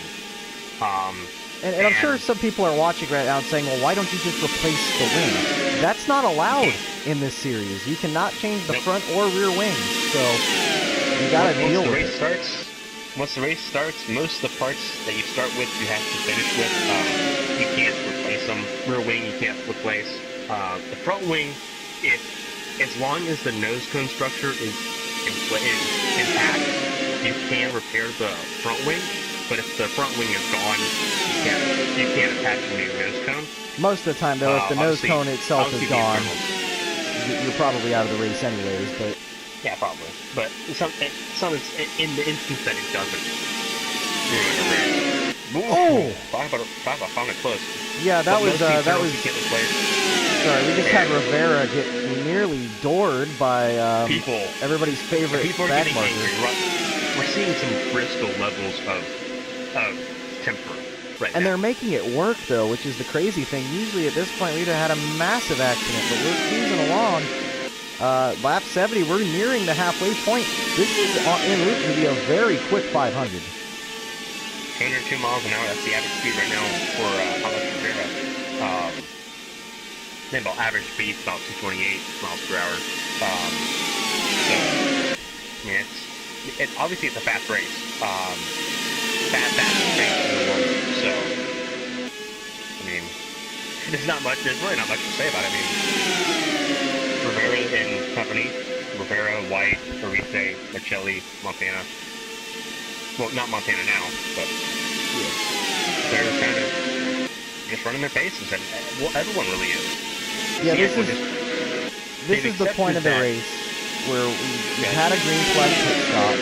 We've been running under green for quite a while. This is where things sort of calm down. This is when you really start to feel the car out. Maybe try making some bolder passes on one-on-ones. and start to say, hey, what can I do when it comes to the end of the race? What can't I do when it comes to the end of the race? And this is also when you have it, because there's still plenty of time left. This is also a situation where you can be like, hey, we need to adjust the wing, or hey, we need to change this or that, or hey, maybe I should move the weight jacker here if we do an adjustment here. You know, there's plenty of time left, and I think this is, for the fans, maybe not the most exciting part of the race, but for the driver, it's probably the most crucial. Yeah, this is, the fans, they love something like this, where you got the Sugar Rosa too, everyone's kind of jockeying for position. You got some fan favorites in here, you got Ishibashi and Canesta, Bubber. You got some fan favorites in here, and they're all jockeying, they're doing pretty good. 10 winners still fighting in there, so kudos to that small team. But going back to when I raced the Indianapolis 500, the way we always looked at it was the first 150 laps is a learning exercise. It's an extended practice. If you can survive this first 150 laps... Oh, we got trouble on the front straightaway. Car around is back. Gadget has gone around and slides up into the safer barrier in turn 1. Very light contact. Now the question is, can everyone avoid the slow number 23? The second caution of the day is out on lap 73. It seems to be just a single car spin bringing it out, and Interesting how that happened. I'm curious to see the replay on that. Yeah, not very often you just get turned on the front stretch and not slam something or someone. And he took a long slide. I think he may have hit the inside wall very lightly and then hit the outside wall, but like you said, yes, extremely lucky. And I don't know if Pearlstein got his lap back. I don't know if he did or not either. It was very close. Arite is the leader, and it doesn't look like Pearlstein's relinquishing, so I think perhaps he did. We'll take a look here. That's what our cameras are looking at. Now the question is, was White there? The replay. Yeah, we'll look at the replay. Behind a big group. Oh no. Was it? I see how this is going to go. Birmingham. Oh, 2 wrecks, you're done. Oh, man. That's, who was that there that smacked the wall quite hard? Parker? Parker. So that's 2 in a row on the front stretch for Birmingham. Not making any friends today, but it looked like Parker got the worst end of that, honestly. Birmingham and Gadget were involved, so was Parker. So was Tyler Parker. And, you see the cars making their way down pit road. The question is, do we see Pearlstein here? Because if not, that means that he would have been a lap down. Looking, not seeing him yet, but he would be at the towards the back. We just went underneath. Oh, he went underneath, so he is on the lead lap now. Judging by that. I don't know. He should be on the lead lap if he was on pit road, because he should have been hold there. I don't know. We'll see. We'll take a moment to get this sorted out. It looked like Lecky had a pretty slow stop there. We'll take a moment to sort this out. We're in the second caution of the day under the Indianapolis 500. We're approaching halfway, and we'll be right back after some commercial breaks.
play it on Xbox One.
Welcome back to the Indianapolis Motor Speedway here in Indianapolis, Indiana. We are currently under caution flag, the second of the day on lap number 77. You're riding on board with your leader in the 2017 Indianapolis 500, Nierite, and behind him is Michael White. Patrick Marcelli is the podium at the moment as they stand, and we are looking at the pace car lights going out, which signifies we will be going green flag once again. So we've had two cautions. We're near the halfway point. In terms of time, we're doing a bit better than we were last year, and even the crashes we've had, the first one was pretty spectacular, but we haven't had any super hard hits. We've been pretty good in terms of racecraft, aside from some back marker hiccups. Do you think things are going to really start ramping up now, or is it still a little too early, Clayton? I think it's still a little early. I think some people trying to recover from bad pit stops might try to make moves, but I think the restart itself is going to be pretty calm. I mean, at this point, you're just trying to make sure that you're ahead of the back markers without any trouble. Trying to learn how to, I guess, better manage the dirty air with the back markers, because they do produce a different dirty air because their aerodynamics are going to be off. And you're still learning. But as I said, it's one of those things where you are still learning. You can't put everything into place until about 50 to go, 40 to go, until the last pit stop happens. Yeah, I think, I don't know, I still think they're going to get a little bit crazy here, at least on the restart, as the green flag is back in the air. We're working lap 78 now, and Arite gets a nice jump on the field. Is that Pearlstein in the back, who is, yes, is a lap down. Already on the attack to try and get it back here. I thought that maybe once you went a lap down, you might not be able to get it back, but I don't know. He's looking extremely strong on this start. He's actually going to move up to be the second car in line, perhaps take the lead of the pack, even though he's probably somewhere around 20th. Yeah, the reason why he didn't his lap back is because when he crosses the finish line, he's behind the race leader, so... Yeah. Of course he's going to pull ahead. Of course he's going to pull ahead in case they miss something there, but 3 wide behind the leaders there. You see a couple of cars off the pace. Santos still rolling around without the rear wing. Is that Lecty caught up there with Del Pret? She's falling slightly off the pace. I don't know if Del Pret's slow or she just got caught up or what. She had a bad pit stop, actually. Yeah. Yeah, Del Pret's been her and Del Pratt had an issue. They had an issue. She started getting her in Mid-Ohio. Not a friendly rivalry. Tell you what, though, Lechty is getting ready to get back on the move because she moves that 20 car out of the way using the aerodynamics to her best ability. That wasn't just Del Pratt moving out of the way. That was a little bit more forceful, I think. I think he might have moved out of the way, but I don't think he was wanting to going into that corner. There's Ritter, who is up to the front. I don't know if he actually led laps early on or not, but he was up towards the front. I think he's led a couple. If he did, then that is a big day for that kid as he's driving around in the number 64 Mobil 1 car today. There is reigning champion Stephanie Porter-Kelly riding around in the tail end of the lead pack. I think Marcelli, excuse me, not Marcelli, but Lechty might be okay here. I think that she's going to be able to catch enough draft to the tail end of this pack. I think that Ritter has not been left yet. Looks like he's still in the hunt, though. He's not in the lead pack right now, but he is on the lead lap. And Devereaux to the front with Pearlstein. Pearlstein leading Devereaux, but that doesn't matter since he's a lap down. Perhaps you think the crew chiefs might have talked to each other there and said, hey, I'll get you back on the lead lap if you take off again and go to the lead. Yeah, it's definitely some shot. I mean, it looks like that might be what's going on. Devereaux dived down a little bit because he knew Glover or Jackson were going to try to jump on him. Well, we've seen this earlier today. My concern is not going to be with Jackson or Glover. It's with that 18 car sitting inside line because she's got the car to single-handedly just run away. Oh, for sure. And I think that might be why Devereaux's trying to push the 55 is an incentive here, because we saw it earlier in the race. There were 2 or 3 cars that if they lined up and got just enough of a gap, they could hold station for about 3 or 4 laps before they were even challenged. If they could block it, we saw it with Lechty. And if they can block that challenge, they can go for another 3 or 5 laps before the other cars can regroup. And it looks like that's what we're seeing right now. The 80 car pushing the 55. You know, this is something that we saw at Montana and we lost our minds because, I mean, it seems like this year with the way the cars are... Oh, we got a big crash behind. Several cars around. Oh, upside down is Zappa. Look out, everybody. Caution is out, and that is a big mess. Are the cars that are screaming for you now going to be able to be okay and get through this? Is that Porter-Kelly involved? Rivera, Del Pratt, Ritter, I think, got a piece of that. Zappa on her lid. Is that Gadget who brought out the last caution? And are they going to race back to the line, or is that before the flag, I wonder? Lechty, I think, got through this. The leaders were past the flag, I think. So they're going to race around one more time, I think. Let's see what happens here. There is the Kenny Jackson car. We're going to get a quick replay here. It was Zappa in the middle, almost 4 wide. Thinking about it, who is that there? Is that Glover cut across the track and he clipped the wall and just took the wind off. Yep, and it just everybody tried to react to that, and when you're 3 wide, the car hits the wall in front. If you look at that, when Glover hit the wall, Jackson moved away from the wall to try to check up a little bit. And that started that whole thing. Moved a little bit, and because Glover moved down in front of Ishibashi, it just took the cleaner off of her. And that's how sensitive these cars have to be faster. On board with Porter-Kelly. See here, she was at the very tail end of this little group here. She is just trying to get herself squeezed back in. And you can see the sparks of the contact was. It's just a blind of white. You can't go anywhere. She goes for a loop and a half, 2 spins. Tried to get it under control. Actually, I don't think she got too much damage out of that. She just went for a pretty good spin. Just in the rear end. So I think that there might be a pit stop coming in. Commercial break here. We're going to take advantage of the commercial break, but slow motion though. Yeah, you can see the airborne. Is that Zappa that's airborne already?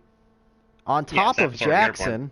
On top of Jackson's car, Jackson gets up on 2 wheels, slightly hitting the wall, kind of ramps up the wall, gets it back under control. I don't think Jackson has too much damage, but I don't know. I didn't see how hard he hit.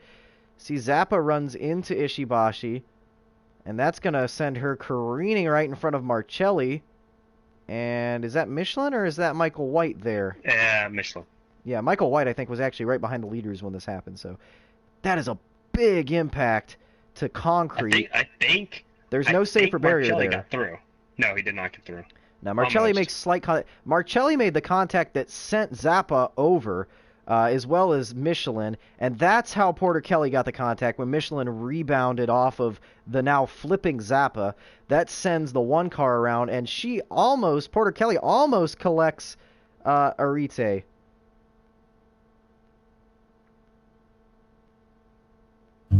Welcome home, buddy. You and me, we were made for love. A lifetime is not long enough to show you what you mean to me. Ooh, I'll be waiting here for you when you come home to me. I'll see you later, buddy.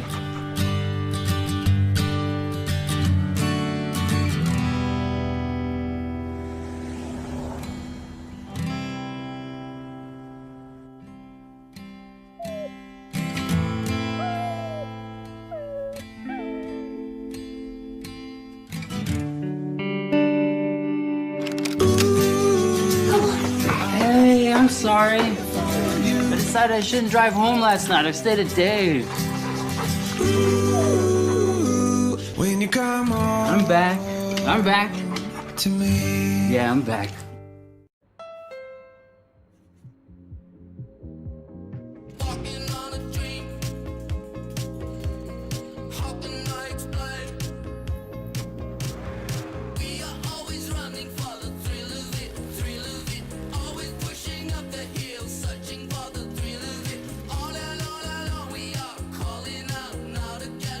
Direct from our imagination.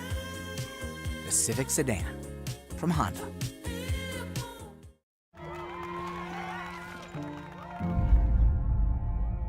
What do I tell my daughter? Do I tell her that her grandpa's worth more than her grandma? That her dad is worth more than her mom? Do I tell her that despite her education, her drive, her skills, her intelligence, she will automatically be valued as less than every man she ever meets?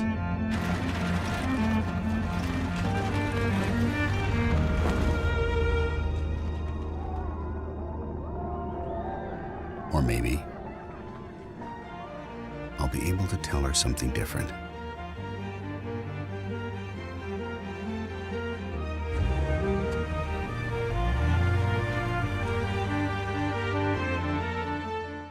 With long-lasting Firestone Champion tires, is there really such a thing as a wrong turn? Map says straight. Let's go left. That's not wrong. Should we? Not wrong. And that ain't wrong either. New Firestone Champion tires with our longest limited tread wear warranty ever for 70,000 miles of no wrong turns. Whatever you drive, drive a Firestone. At Samsung, safety has always been our priority. Since our Galaxy Note 7 recall, we've further improved the smartphone manufacturing process and developed an 8-point battery safety check. We've done extensive stress testing on our batteries, going beyond the industry standards for quality and safety controls. We've tested the devices to the extreme, both inside and out, and also scanned the internal components. It's all part of our commitment to safer devices. As always, our commitment to innovation will never stop, and we will continue to put safety first and deliver the innovative experience our customers deserve. Because innovation is our legacy, and quality is our priority. Welcome back to the 2017 Indianapolis 500 here from Indianapolis, Indiana. Michael White is your leader at the moment after the lap 83 caution. Stephanie Porter Kelly, Sakura Ishibashi, Patrick Barcelli, Alex Rivera, Kaylee Zappa, Cameron Jackson, and others involved there. Several of them retiring from the race. We are currently looking at your leader, Michael White, in the number 9, leading in his home race. If you were to ask him which race he wants to win the most, he wouldn't even need to think a second about it, the Indy 500. And that kind of goes for everybody, but especially for him since this is his home track. I'm pretty sure Tyler Parker's probably in the same thought of mine. I mean, I think we had kind of written Audi off. Very quickly worth noting, Pearlstein did get back on the lead lap now. He's in P16 as we get ready to take the green. Absolutely. 19 cars overall in the lead lap. Kevin Ritter's the first car lap down. We see Simon Bell, Jimmy Jardines a lap down, EC Gadget's a lap down.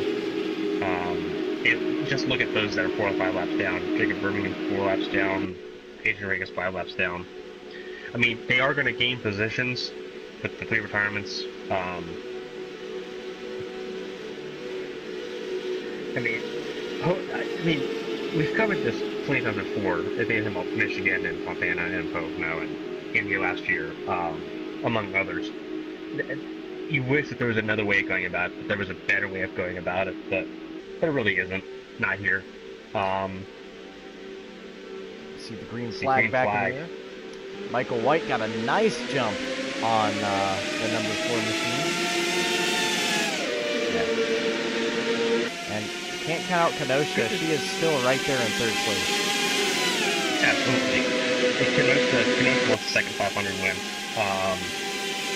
You see Deborah in 5th. Deborah is hanging in there very strongly. Honda themselves just look great today. They brought upgrades to Kentucky. They brought upgrades here to Indianapolis with the powertrain. Armini got stuck up from the outside line there, and here comes Kenosha with help from Montana and Devereaux. Is that a Rite there I see tagging on? It is. Yeah. And then Dakota finally got himself up into the top 10. Oh, wow! Kenosha could quite complete the block there. That's going to give Montana the lead. Think about Kenosha. Think about the presence she has, the fan presence she has. Big star here in Indianapolis. Obviously a big star in Japan. I mean, she's got a massive following here. She's one of those people that, as soon as she takes the lead, everyone just stands up. Devereaux there, moving over now as Arite scoots by. It's worth noting that I believe Arite, Devereaux, Dakota, a lot of these guys up here have never won a race before. Dakota's won a race. We won most of them. But yeah, most of them haven't. Looking at the top 10 to the top right, Glover's won a race. He won Phoenix. Kenosha's won an Indianapolis 500. Dakota won. No, she hasn't yet. Hopefully that changes. She's a very talented driver. But only 3 of the top 10 drivers right now have won a race. Boy, what a day it would be for them to get their first career win in the Indy 500. Frankly, if I'm wrong, but I believe Matt is the one-and-done situation. Yeah. His only career win. Yeah. Now he's still got a few races in Michigan and Fontana and Pocono with Black Rose Racing. But as of today, yeah. Didn't even qualify for this year's 500, which is, I guess kind of explains why he was booted from Cat-Dog Racing. But you see how it moves to the front. It was a moment when it happened. It was a feel good moment when it happened, but rationality kind of takes over and says that's not happening ever again. So, but hey, you gotta give him props. He came here and won, and it's honestly as an Indy 500 champion, it's okay. He got a decent $2 million check, that's for sure. Yep, and he's enjoying it and all the luxuries that came with it. And that's what all these drivers on the screen right now are also chasing. The entire top 10 within a half second of each other. And that is basically, I think, with the exception of maybe 2 extra drivers, I think that's the whole group. Look at Pearlstein. Pearlstein back in the top 10 after nearly hitting the pit wall. We know from other series how devastating the pit wall has been. Didn't hit it, got a penalty for missing the commitment line, goes a lap down, almost gets it back, then he does get it back, and now he's in the top 10. He is not going to be denied a possible win here today, and if he could do that, I think everybody in the Grand Prix. It was. It was. Wow. I don't know about you, Hardy, but I think if Pearlstein was able to come all the way back and pull this off, I think they're going to burn the grandstands down. That would be the ultimate Cinderella story, I think.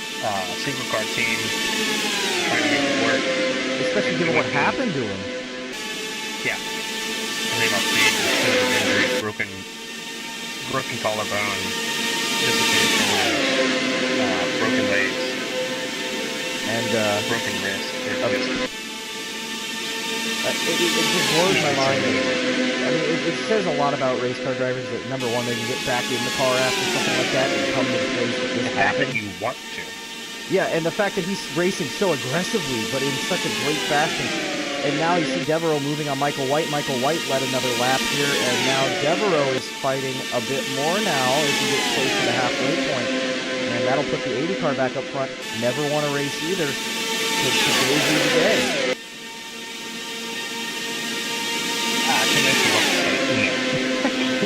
I don't know. There's a lot of strong drivers. This is a good part of the race because now you've got a lot of experience sitting up in the top 10. Leckie, a big fan in Europe, a big fan favorite in Europe. Devereaux, who's got a good following in France. This is his last 500 as well. Yeah, this is about 500 race. His spot was taken by the Norwegian. He actually ran some of the practice sections. A lot of drivers had that. Look at the edge of the situation. I think her highest testing time was 7th. So she definitely, she's definitely taking advantage of the situation that presented itself after Devereaux's Kentucky crash. Another person that ran time in practice was Matthias Grashchenko, filling in for Kelly, and she looked pretty impressive as well. So some of the new faces this year are getting some time in here in Indianapolis, getting themselves ready, getting themselves to the OC orientation program for next year. So it's good to see at least those two getting the initiative to go forward and actually chase it. It's very cool. It's obvious that Astrid did a good job setting up the car during the first week. Because, his qualifying time wasn't great, but the race has been superb. So props to Eiffel Tower and Astrid for being a super sub. Well, as we mentioned this, we kept not one but two back markers at the same time. 3 wide. Pearlstein trying to go to the lead. Don't think he's going to have it happen this time around, but Devereaux's going to go through and hold on to the lead. Meanwhile, they all stack up behind. This is smart. They put both lap cars up on the highway. I think Pearlstein's not going to lose too many positions out of that either. He's on the top lane now, and again, Kenosha. Look at Regis. Regis moved down on that one. I think, is there any bad blood between those two? Because this is about the 5th time this has happened. Something's about to be. Something's about to be. Kenosha finally gets by Regis now and tucks in behind Ariso now. That, if you were talking about tomatoes earlier, I think she's about to break the shoulder scale now. Oh yeah, it's full pepper spin. She is a ghost pepper with a helmet right now. That's how angry she is about this. Chasing Montana. She's a very spirited person. She's not kind on the radio. So, yeah, that's if you're a certain Irishman sitting in a car right now, you might want to book it out of here. I'm telling you what, a lot of people have asked us, why don't we play the radios of these drivers throughout the race? A big reason is, and I'm going to use this in non-negative terms, we have about the most passionate group of drivers I've ever seen. And that's putting it lightly. They're kind of very passionate with their language. Very passionate. Only a lot of them do speak English, so it's pretty coherent what they're saying. The officials have a lot of fun. Oh yeah. There's a lot of times where people are being told they're number one. Oh my goodness. It's actually a place like North America. Worth noting, Harmu back to the front now after William Manor leads a lap, but loses the lead now back to third. That's Lexi back up into fourth, and Perlstein working fifth. Perlstein, I don't know, man. I know that when we picked our drivers at the end of last season, or midway through last season, you picked Perlstein. I'm seeing why now. I am really impressed with how he has bounced back. I'm really impressed with his driving right now, and I think that he is going to be a serious threat against guys like Armu and Kenosha. And we see now Alex Rivera way off the pace after being up to speed earlier. I think he did get a piece of that big one, but yeah. But I am really impressed with the way that 55 car is working his way through. He's been at the back of the field like 3 times today and has made his way back up. He gets back on the lead lap, which is a feat of itself, and is challenging now for a win in the Indianapolis 500. Yeah.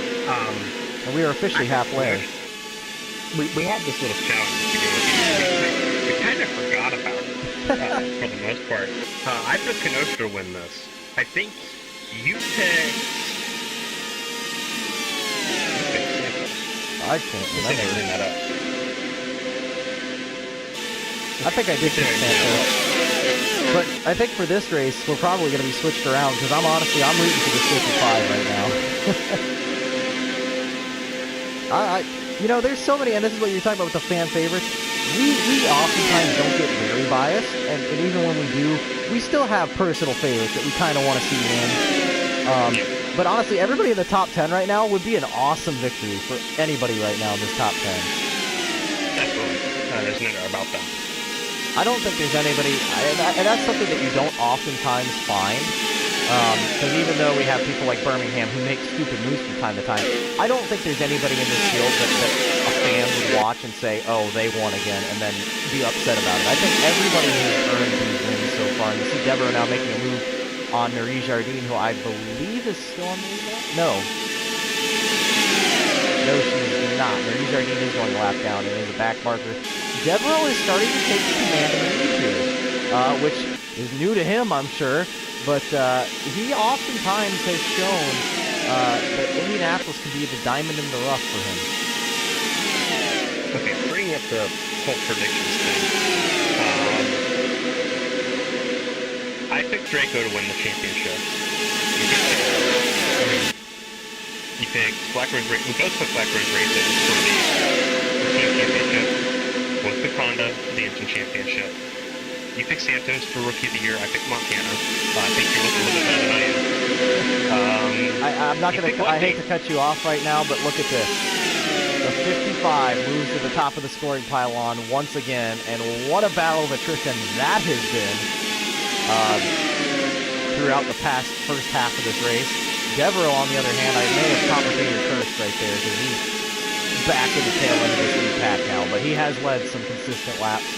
But the 55 car is going to lead at Indianapolis after going a lap down, getting a penalty on pit road. That's a very strong car we're looking at right now. Going back and here's 3 more. Yeah, there you go. Anyways, continue. Hermia had an amazing run on that one. Yeah, he did. You picked Lexi to win the championship. You picked Lexi to win the Indianapolis 500. I picked Kenosha. It's going to be interesting because they're both still both top 5. Crazy. You picked Santos to Rookie of the Year, which makes no sense since they're both rookies. I guess you're trying to get Lucy at some point for it. I picked Marcelli. Let's see. For the Oval Cup, I picked Carrera, I picked Santos. And for the Road Course Trophy, you picked Lexi, I picked Draco. So there you have it. And I don't know what the stipulations are. I believe there was rumors since that like the loser had to. It always changes, but I believe it was something along the lines of if I end up losing, I have to play like a horror game or something and live stream that and scare the bejesus out of me. I have to do like a 1,000-kilometer race in front of cars. Yeah, that. Number one, you don't even get to use P cars too, so it'll not only be terrible, but it'll be outdated and terrible.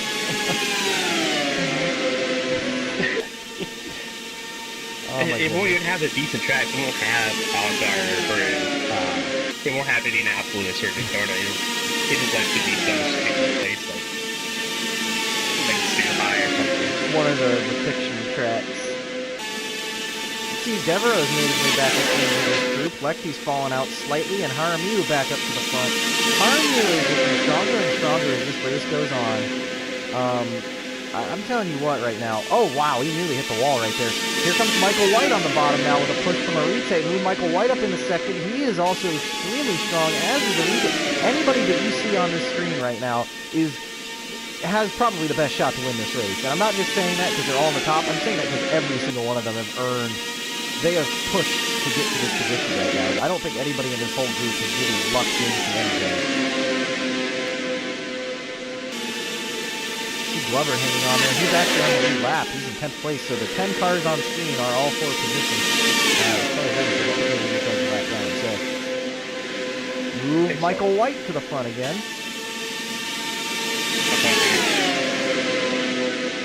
And now move Arite to the front. Oh, I don't know, actually. Arite is going to get it that time. Yeah. Devereaux looking. That's the finish. That's the finish. Well, we saw him 3 wide, remember, with Devereaux, his first lap of the day. They were touching and wheeling at the line. There's Del Pret. We're about to catch a lap car that's like, this is one of the rare cases when they're slightly off the pace, but not Regis levels off pace like you see there. There's Regis. And Birmingham. Oh my goodness. They're trying, most of them negotiated quite well, but Jaramillo and Rite are going to get the short end of the stick there. They are dispatching them pretty quickly, though.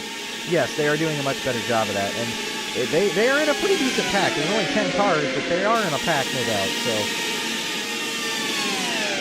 let's see here. Devereaux back to the front. Getting around Del Pret now. Oh, we got an engine. Is that Michael White? It's Michael White. Michael White has lost the engine on lap 111 from the lead pack. And that is a heartbreaker for anybody who is rooting for the hometown hero. Now, we still have the number 6 out there somewhere on the racetrack, but honestly, I think White had the better chance. Yeah, the best chance flying with Michael White, and that's gone. And it is unfortunately an engine expiration that will take the GT Sport car out of the race. Oh man, and here comes Rivera for a green flag pit stop. This is off sequence. I think it might be because of the damage. I'm not sure. But yeah, Michael, this is interesting because engine retirements don't happen very often. No, but now you kind of start to raise an eyebrow and say, "Oh, how's Parker going to be? How's Ishii out? Not Ishibashi, but actually, I don't even know if there's any other Audi cars in the race." Well, I mean, Audi is leaving at the end of the season, and they've. Oh, we got. Actually, it might be on sequence. Oh, Porter Kelly in the grass. I don't know if she meant to go that low down the track, but a good save for her, because once you touch the grass, it's usually game over. Good save. She's coming to pit road. I think it is on sequence, Hardy. Yeah, it is. For her hitting the one, it seems on sequence, but it looks like it's the early window for the next round of pit stops. Look at Pearlstein. Yeah, Pearlstein's down now. He almost made a move on Devereaux. Devereaux, I think, is going to try and enjoy this as long as he can. Lecky's in the pit lane with the 55. Yes, and a good pit stop this time for Pearlstein.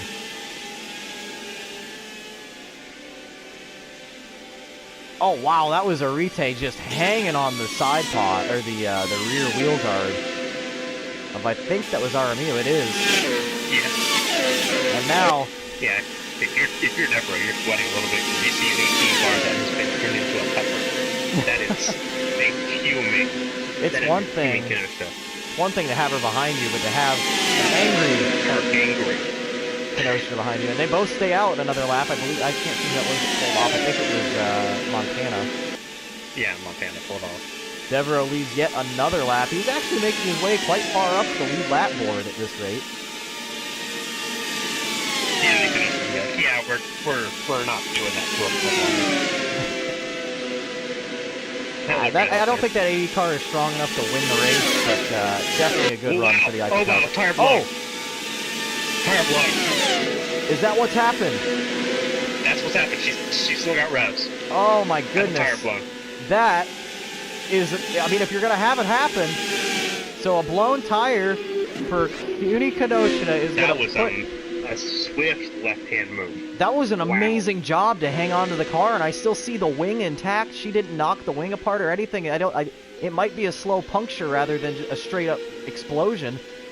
And that is a great bit of driving there to not only recognize that a tire was going down, but get the car out of the way so quickly and lose minimal time. She's going to lose about a half a lap, but I think she might be able to stay on the lead lap. And we saw what happens when a strong car stays on the lead lap in the name of Pearlstein.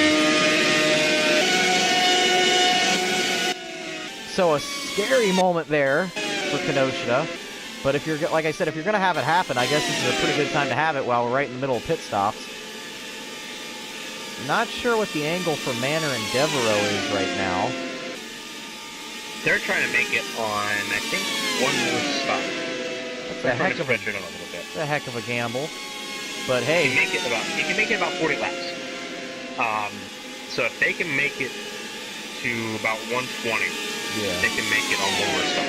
Which isn't a huge stretch, but now you're kind of sweating if you're, well, anybody who's still out, because you just saw Kenosha lose a tire. You see Santos there. Santos gets out of the way and comes down pit road. That's got to be a backmarker, guys. And it's the person without any rear downforce that's doing it better than half the people that have full downforce still. I think you're right, Hardy. I think that is what they're going for. They're about to catch up to Rivera now. There's 7 cars on the lead lap. If we were to get a caution right now, this would play right into their hands.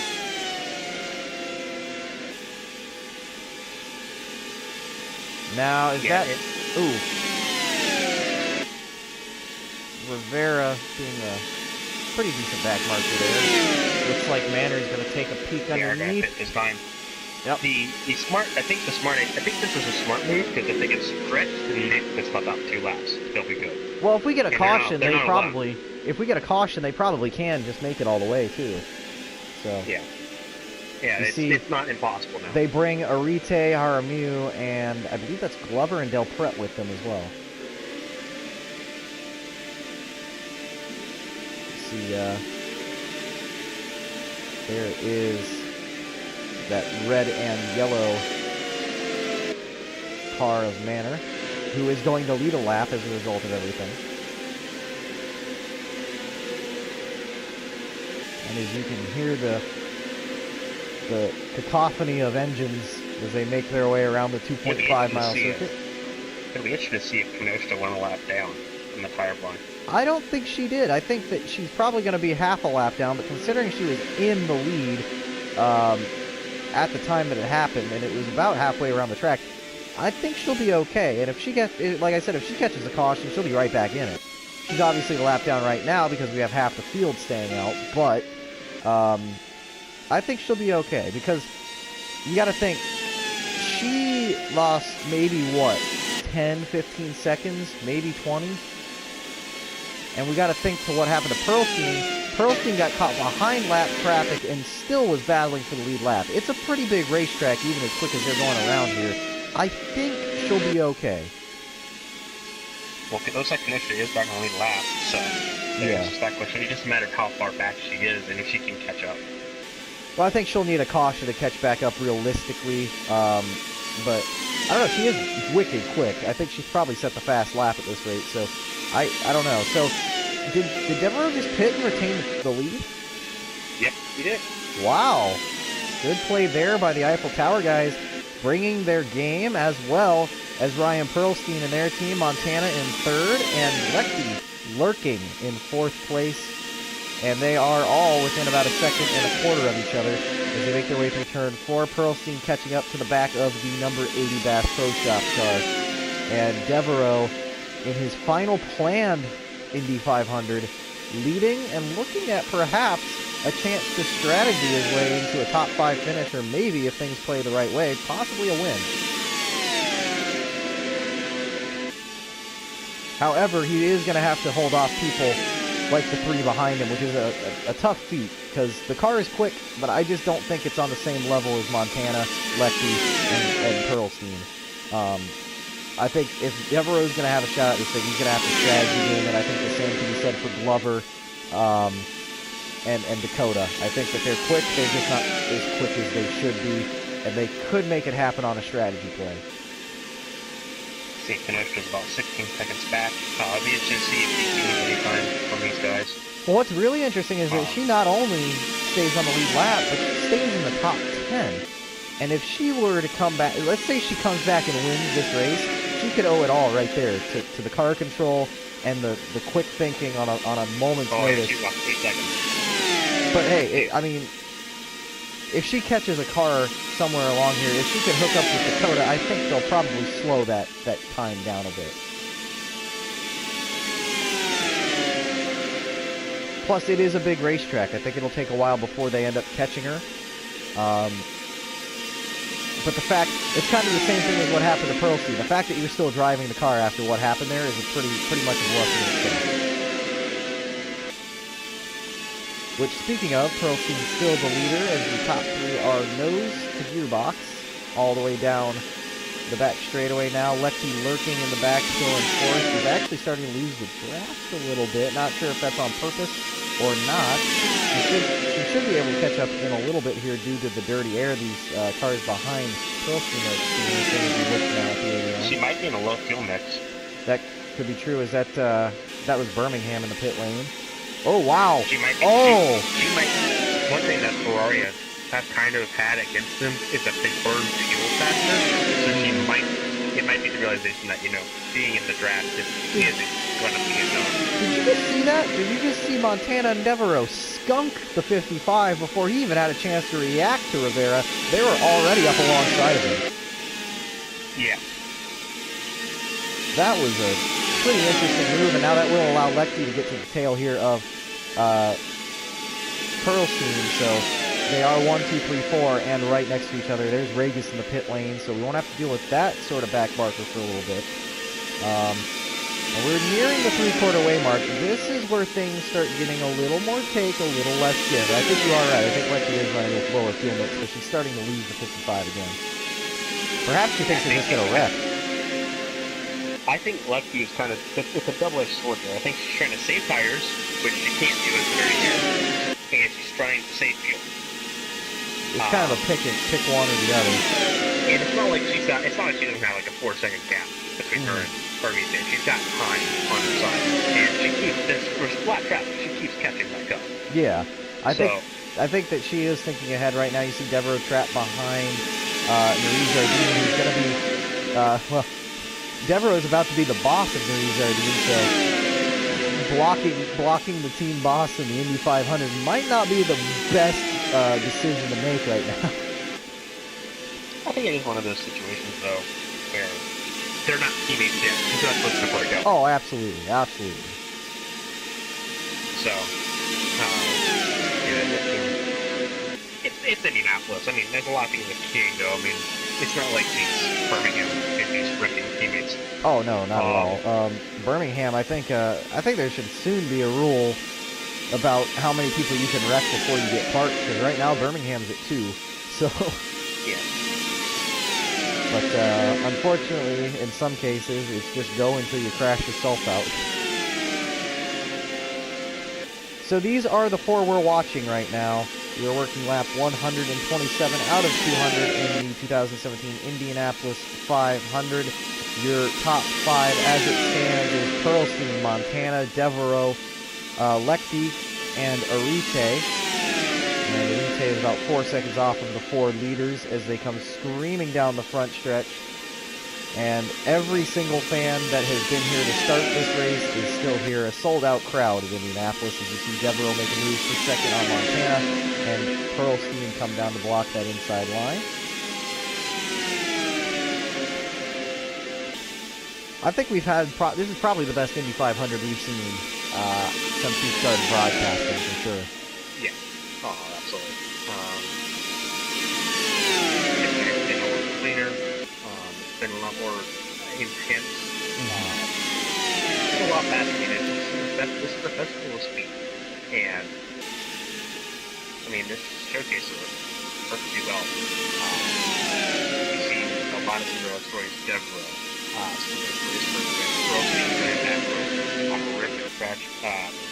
Tragic crash, really. Last year, Montana, his third 500, was so close to 2015, and really was pretty decent. Like he's top 5 in 2016. Yeah, and then you got Lexi, the rookie, who's looking for season redemption because while she's been on pole for almost every other race, she just hasn't been able to put the results in. Not that it's her fault. She's usually had engine issues or this, that, or the other, but nonetheless, you know, looking to win the 500 and get her season back on track. Remember, it's a double points race here for people that follow the full season, as they split a lap car 3 wide, and that's going to give Pearlstein a good lead. And I'm going to point out that her mother, Rita, won the Indianapolis 500 back in 1999. So, for about 18 years after that win. So, if she can win the Indianapolis 500 about 18 years after her mother's win, that'd be, I think, a Cinderella moment. Oh, yeah.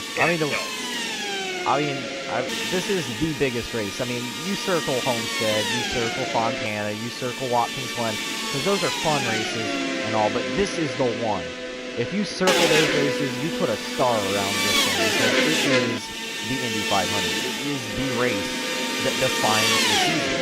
It's an Indy car at Indianapolis for the Indy 500. This is, you know, as we mentioned the phrase, this is one of the triple crowns of motorsports. You know, you have Monaco with Formula One, you have Indianapolis for Indy cars, and you have WEC for Le Mans 24. That's just how it goes. And, you know, this is the greatest one we've seen so far, and you, as a driver, it's so hard to keep these emotions in check if you're one of these top 4 cars, because if we go caution-free to the end of this race, this is the race for the win right now. So, you know, oh, we have a caution on the track. So I guess... Oh, wow. This is a lot of smoke. Lots of smoke in turns. Oh, no, that's Del Pret going for a spin. One car in the catch fence. Oh, is that Devereaux? Devereaux and Leckie. And Leckie. 2 of the leaders out. And that's Marcelli, and that is a big crash. Someone was in the fence, and I hope they're okay. It was undercarriage first, which is good news, but the next concern is, did anything go into the grandstands, and is everybody okay? We see that the 80 car has driven it to pit lane. They have already retired the car, so he'll have to keep dreaming. Yeah, Leckie's going to be out. They can't repair that damage, which is just a bummer for both of them, because that was their chance. And it just, there was, I'm not sure exactly what caused that, but another big accident on lap 133, and there you see Leckie's retirement. Let's take a look at a replay here. It's hard to see from here. They're 3 wide. Oh my goodness. Oh no! Is that Michelin? Oh, it's Herrera. In the fence. The red flag is out. Oh. Was that... Did Pearlstein get into that as well? He did. I'm quite sure that Pearlstein got a piece of that. So 3 out of the 4 leaders. Oh.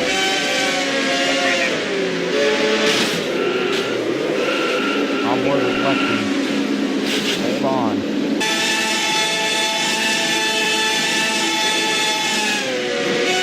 It's a minefield. When you've got that much smoke, there's nowhere to go.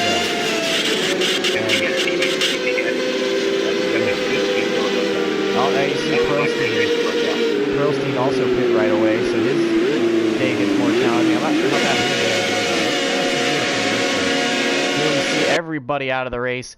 It is Regis, Leckie, Devereaux, Herrera, Taylor, Gadget, Del Pret, all out of the race. Marcelli and Pearlstein involved, but continue driving.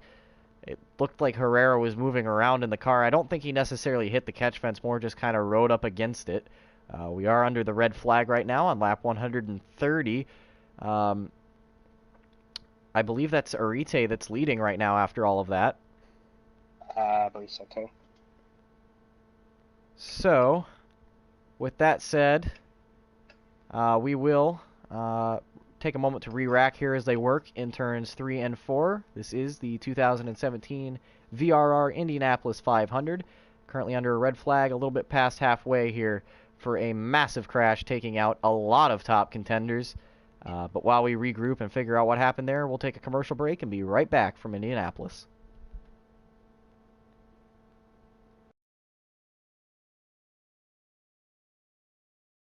Product not yet rated.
Get the deluxe edition and play 4 days early.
Skies. Por tus olas de granos ámbar, yo pisinasakote sa ibabaw ng mga prutas. America, America, God shed His grace on thee.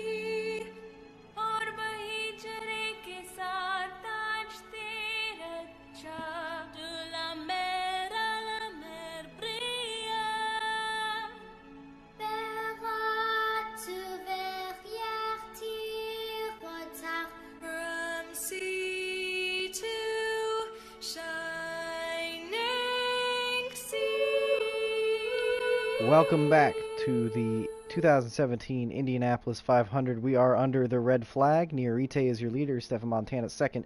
BK Glover in third. Haramu fourth. Manor in fifth. Dakota sixth. Kenosha seventh. Stephanie Porter Kelly in eighth. Matthias Michelin ninth. And Mark Santos is 10th.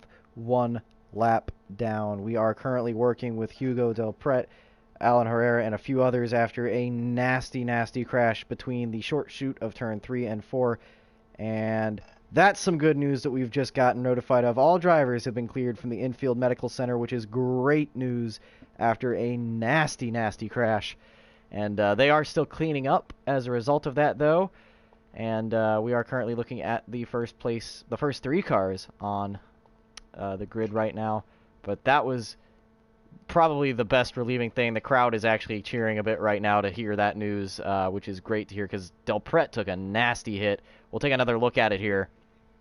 3 wide, Del Pret hooks Regis, and Herrera nearly clears the catch fence, but it does its job, brings that car to a halt, and then somewhere along the way here, I don't know who that was that collided with Del Pret, but nasty accident there, and you see where Devereaux gets into it, Leckie, 2 of the leaders, and then Perlstein as well with damage. So 3 of the 4 lead cars that we were just talking about really heavily damaged as a result of this. And that is why we are under the red flag. They're working on the safer barrier, which Herrera took out a lot of. They're also working on the catch fence, which has some damage, but not major. No reports from the grandstands of any injuries either, which is fantastic news. We are still, however, working on track maintenance and moving the cars and the oil off the track. So with that, we will take another short commercial break and be back here from Indianapolis. Stay tuned.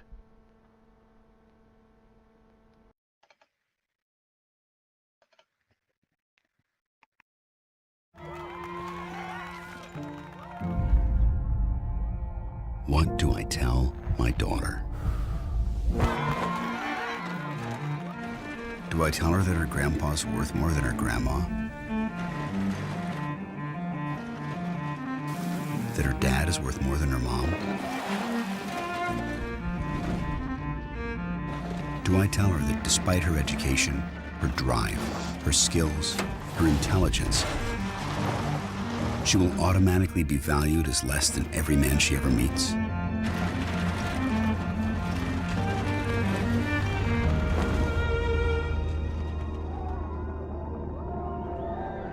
Or maybe I'll be able to tell her something different.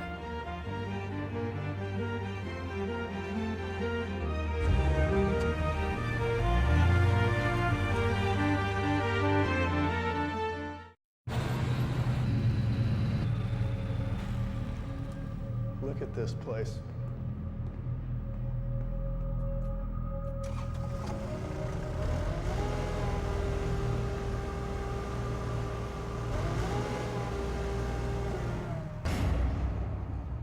Today we're going to be comparing the roll-formed, high-strength steel bed of the Chevy Silverado to the aluminum bed of this competitor's truck. We're going to drop some blocks into the beds and see how they hold up. Well, let's head over here and grab some safety gear. This is going to be awesome. You guys ready? Yeah. Yep. All right, let them drop. That's awesome. Drop them. Drop.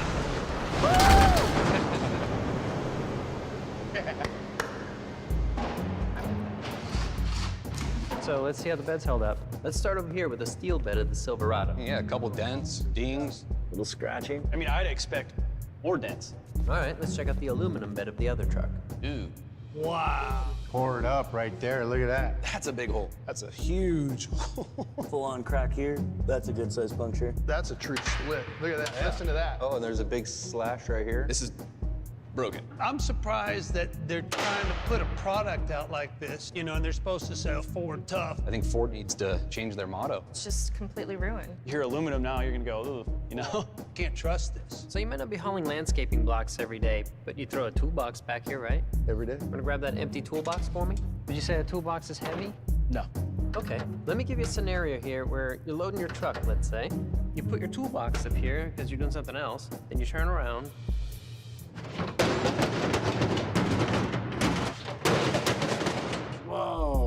That's not good at all. Wow. Look at that. Holy moly. It's pretty bad. That is unbelievable. It's only a 2.5-foot fall and it punctured through the bed like no problem. It has failed miserably. I think we got Swiss cheese for a truck here. I'm curious to see if that will do the same thing with the Chevy. Well, let's find out. Same spot, same angle, same empty toolbox.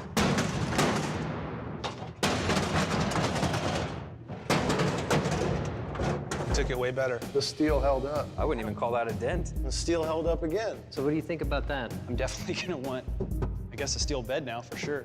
How would you sum up the performance of this truck today? The Ford didn't do well at all. It didn't hold up to two very simple tests. I would never buy a new Ford truck if they're coming with that bed in it. I didn't think the aluminum would fail like it did. Kind of a letdown in my eyes because I'm a Ford guy. Silverado proved that it is the toughest truck here. For strength, I'm gonna choose steel every time. Boom. I just got bit by the Chevy bug, I think. These trucks are for work. Yeah. And a little tiny bit of work broke the Ford's back today. We can do one more test here. I can drop my keys into the bed of this truck. Might go through the hole.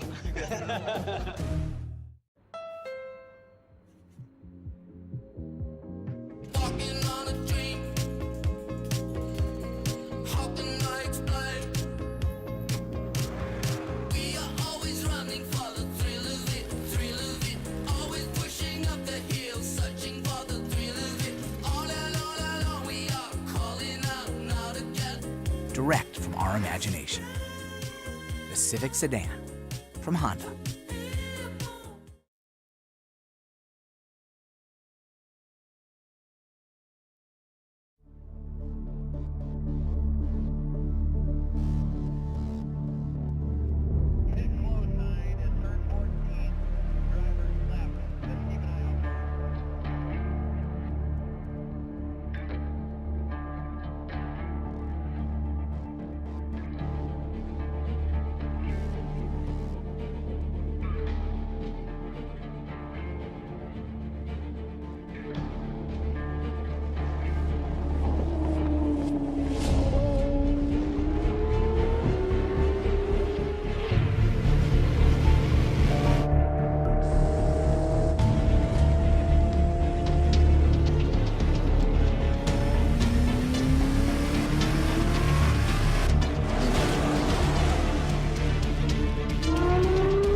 It began in death.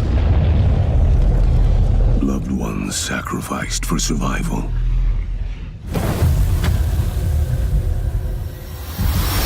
And for generations, the blood feud continued. From father to son and beyond. The fight endured. The conflict intensified and forced the world to take sides.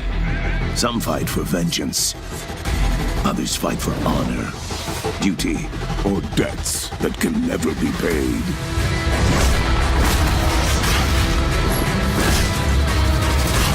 But each believes their reason to be just. Each believes that they must win at all costs. This fight is in our blood. It's in our history. It is our fate.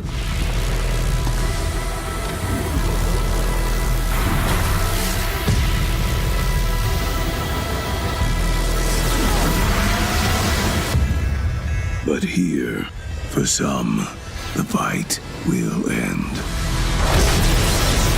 Face to face. Hand to hand. Blood to blood. From father to son. And beyond. The best fights are personal.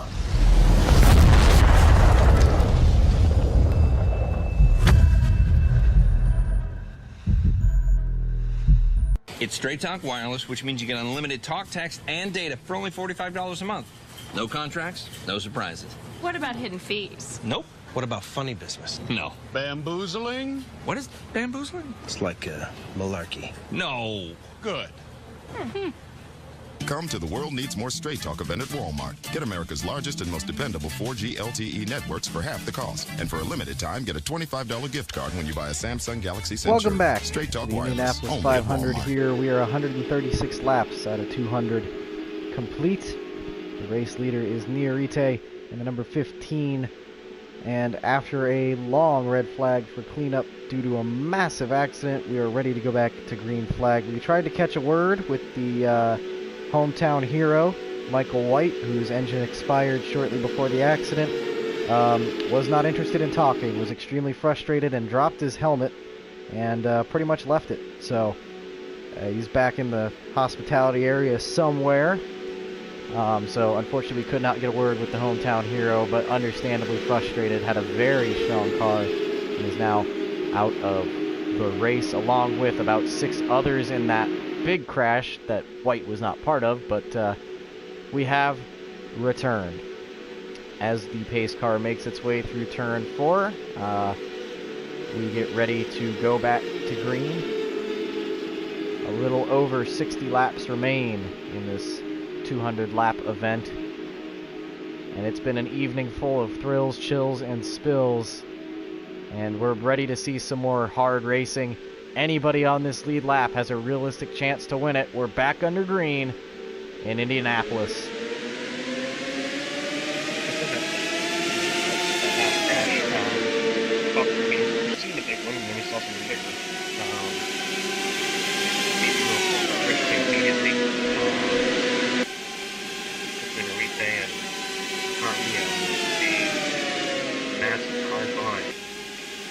As they all make their way snaking down the backstretch, you see their double file behind the 4-car breakaway. As you mentioned, Glover trying to stick his nose in here. We've been seeing 4-car breakaways in the last little bit here.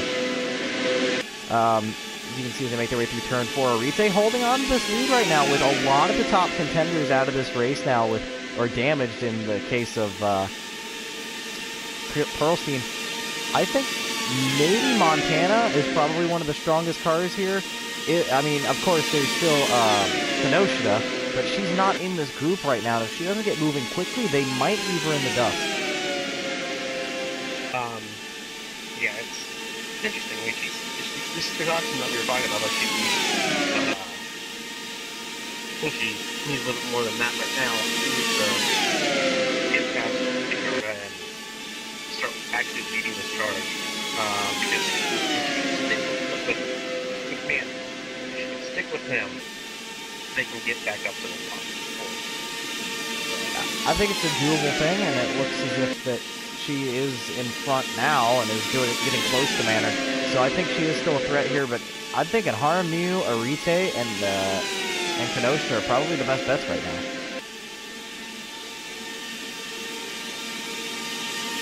However, it is still anybody's game, and as you can see, things can change so quickly. We just had 3 out of 4 of the top runners out of the race in one corner. 2 of them out of the race and 1 out of contention effectively. So, I mean, things happen so quickly here, and we've seen the south end of the racetrack seems to be the calamity corner. The front straightaway and the last couple of corners leading up to it. Haven't really had it. We had 1 wreck leading into turn 1. Everything else has been kind of back and forth. But, I mean, we look at the 18 car, as many times as she's been held up by lap traffic. She had a tire go down in the middle of the back straightaway during pit cycles, and she's recovered, and you can see her visibly getting closer to this group as this race wears on. Arite playing very defensively on Haramu. Haramu getting maybe a little bit of frustration sitting around in second place. You see Manor has caught Montana and Glover. Glover is putting on a show right now. I don't think anybody expected him to really be up here, but he is actually pushing quite hard now, and really, he's in the podium spot.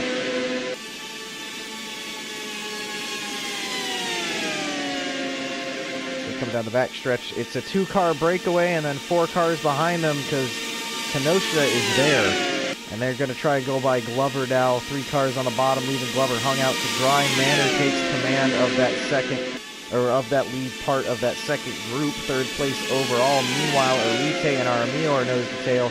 Now Montana is going to get a big push from Kenosha, and they're probably both going to clear Manor without too much difficulty. They're 3 wide actually behind.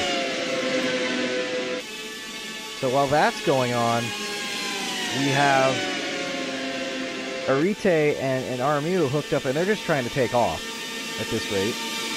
And as we are nearing the 3/4 way mark now, you've got to start thinking that these guys are going to get even more antsy. And I think that the 4 and the 15 hooking up right now is probably what's needed for them to try and put some distance between them and the 18 car, who has now moved her way up to 3rd. See Aramillo making a move now on Arite on the left there, and Kenosha is already there, right on the back end of the 15, makes quick work of the 15. Kenosha to 2nd place from about half a second back of the leaders, and now he's going to try to make a move on Aramillo. He's going to get to the inside, put Kenosha back on the point. What a lightning quick race car that number 18 is. Once again, they come down the front stretch. 6 cars in your screen. 6 cars with a chance to win the Indy 500. We're getting close to the final 50 laps. And they've caught lap traffic there. That is Pearlstein, who is no longer up to speed and is now a back marker, which is pretty depressing. But he probably... early on. Yeah. Shows the Aston Martin program did have a little bit of pace to it. Well, now we can see... 4 of them made quick work of Pearlstein, others not really. They approached him double file, so it's kind of hard to get through there like that. But you can see now as they come down the front stretch, it is a 4-car breakaway again. I think it's going to be an interesting little thing. If seriously Chevrolet's now can get by. Well, Kenosha has been in this position before. She is the 2015 winner of this race. We have covered that, covered it live, and have covered multiple times throughout this race that she's hungry for another one. And I think if it's going to happen, I think today's her day. But she has to hold off Aramillo. She has to hold off, if Montana can slot himself into 2nd consistently, he's a threat. I don't think that William Manor is going to really have a big shot here. I don't know. I mean, he is running 2nd place. He has been strengthening throughout the race, but I just don't think he can pass that 18 car. He's going to have a lot of help, but I think he might get that as they catch the 17 car now. I think he might get that because I think it's a mutual understanding from these top 3 behind Kenosha that they're just not quick enough to get her alone. They're going to have to all make a ditch effort to get around her, which it looks like they just did right there.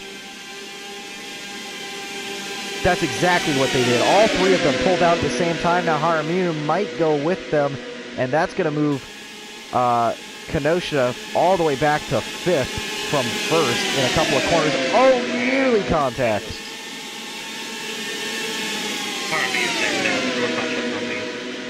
And, I mean, it's getting to that point of the race now where you can't let that happen. Yeah, we're already close to 50 to go. Kenosha can have that happen, but look at what happened to Arite. He was leading the race. He lost the graph. He hasn't made it back up yet. You cannot let unless you're Kenosha, I guess Aramillo could because he is that quick as well, but unless you're Kenosha, you really cannot afford to let that happen. And right now, yes, I think all 5 of these cars right now do. And as I mentioned, I don't know that William Manor can win this.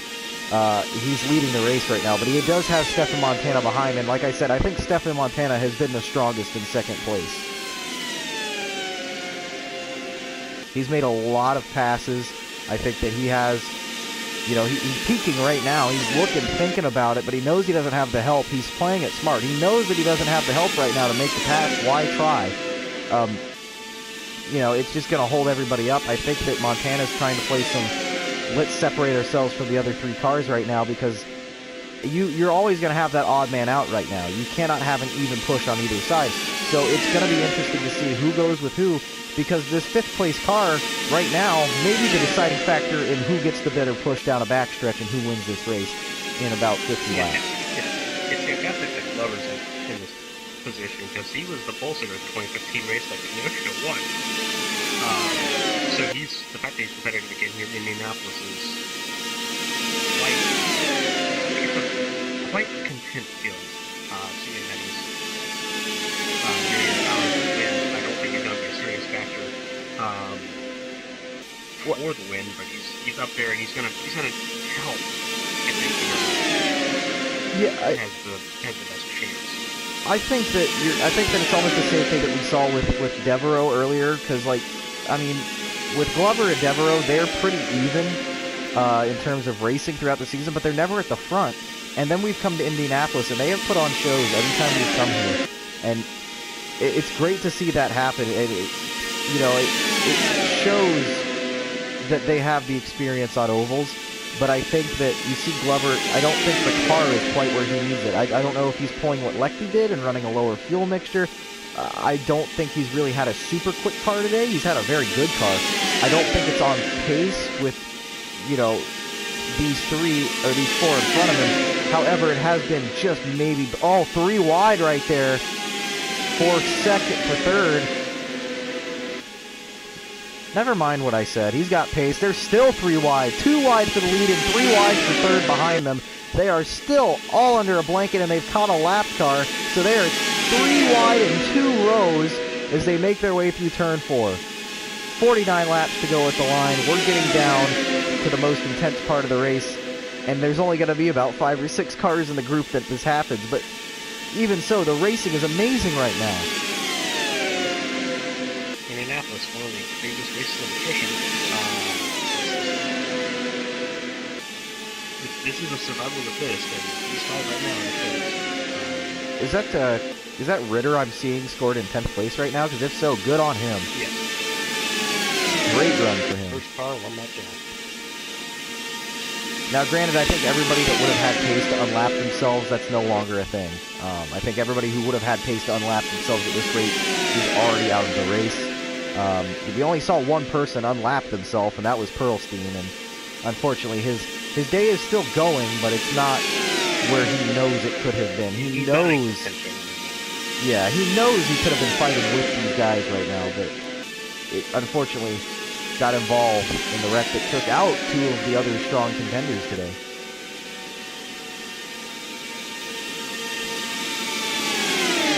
There is Kenosha on the inside of Glover now, making it look rather easy, tucking in now behind Montana.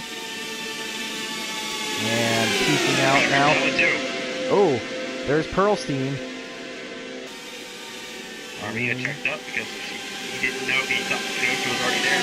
Well, she is now, and Pearlstein does drop down to the bottom. He's not stupidly off. Oh my goodness, does Jaramillo want it or what? Squeezing between the wall and the lap car. Jaramillo is going to hold on to the lead for now, but looks like the pass is going to be complete, but I think he's going to hold on to second place, which is a very brave move, sticking it up there. I think he's got more second places. Oh, he's just hit the wall. That's the marbling. The marble's the dirty part of the track is what he was stuck up into. Did Glover pit? Oh. No, he hit the wall. Oh, he hit the wall as well. So, he's still in the wall. Is he not? There's a problem with that 79. Something has gone wrong with the 79. You can see the side pod is pancaked. Pretty good. There might have still been debris in turn 3 and 4. I don't know about that because we've been running for a very long time now. I think somebody would have hit it already. Nobody run that high entering turn 3 though. I'm sure a back marker has at some point. I just don't see that the amount of time that they took down there cleaning the debris. I don't think that was the case. I think it was. I honestly think it was the marble effect because we never saw. I think we see what's happened there. I think maybe it was a sideways slide. Glover may have slapped the wall in reaction to Jaramillo hitting the wall and coming back across the track because we saw the smoke and the skid marks. That's my guess as to what happened. And this leaves us. Trying to play there. Yeah, if we can get a replay, that would be awesome. But it appears to me that Haramu's damage isn't too bad. He's not as quick as he's not going to be as quick as he was. And if he loses this race, I think that's probably what he could chalk it up to. But he's still looking pretty strong right now, and Stefan Montana is going to make the move on the number 4 car.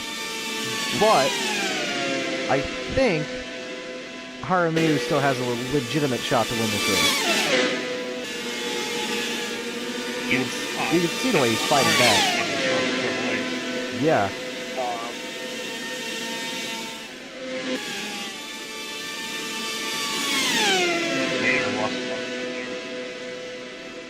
Yeah, Haramu is just at the pit lane now. Whether or not this is scheduled, I don't know. They're about 3 laps out of the window, though, are they not?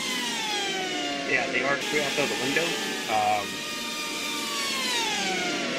But that's hard to wonder what you think tires are at the window.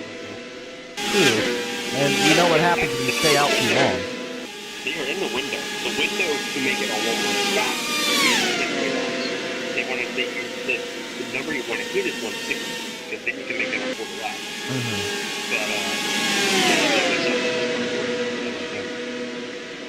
We'll see what happens there because he's gonna have the undercut because one, he's not held up by lap traffic right now, but as well he's gonna have fresher tires. Which, while it's not as extreme as it would be on a road course, it still makes a big difference over a couple of laps. So we'll see what happens here. However, we have to recall back to earlier when Devereaux was leading. He was one of the last people to pit, and he came out with the lead still. And I believe Montana played that same strategy. So this is going to go one of 2 ways. It's probably going to depend on how much lap traffic you do or don't catch. You see Montana's in. So this is going to leave all by herself. Not that that's a huge issue for her. Kenosha, and she has a lead by probably about 4 seconds now, but she has yet to make her pit stop. Now she is in this window now, so this is benefiting her. There is that Manor? I believe it is. So there's Manor, who wasn't close to this battle right at the moment anyway, but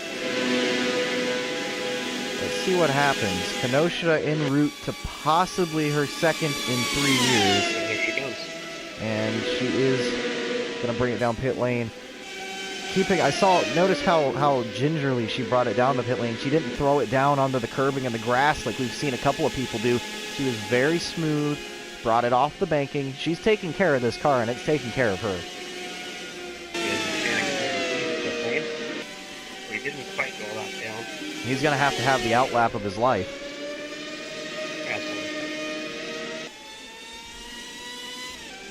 This gives a reason lead, though. Yes, it does. This is why. Porter Kelly right behind, and A retake could be a factor because if they run out of fuel, a retake's got at least 1 or 2 more laps to do. And it won't be a full Alexander Rossi sort of story either, because you got to think, I mean, Arite has been pretty quick all day. He's been leading a lot of laps. He just kind of got caught up in lap traffic there. I think he has, because he was with those 6 cars, and then once the lap traffic played a hand, he fell out of that group.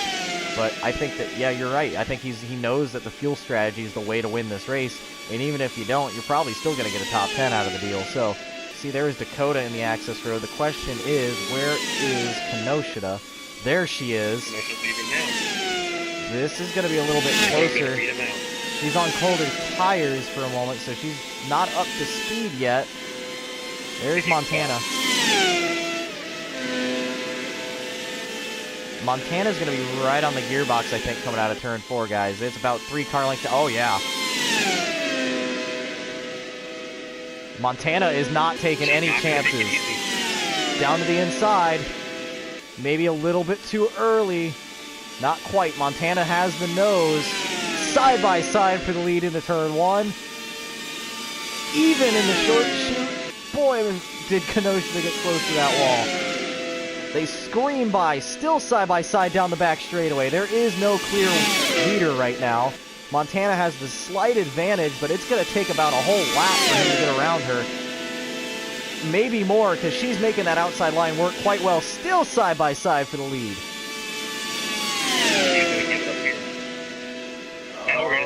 Montana blocks the top. That was a bad move. I think that if Montana could have kept her up on that top line, that would have worked a bit better for him. I think that was a mistake on Montana's part.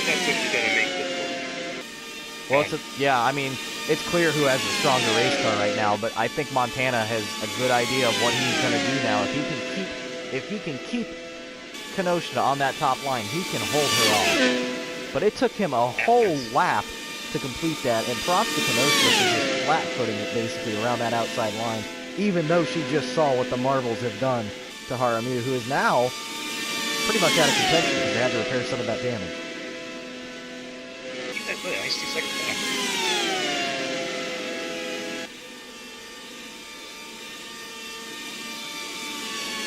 This is an intense race.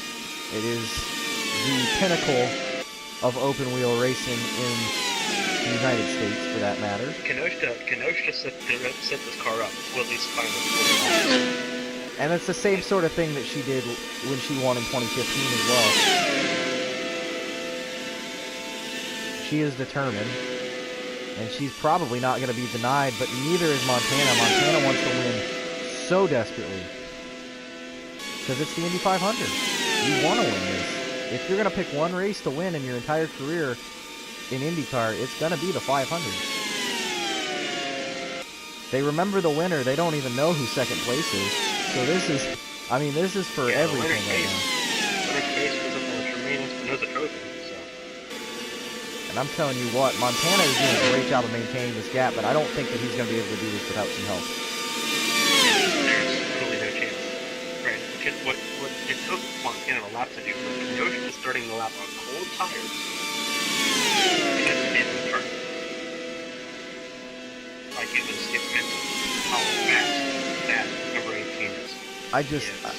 It's amazing how quick she is, and it's just, you love her or you hate her, you've got to respect her. And she is hauling the mail right now, and you can see that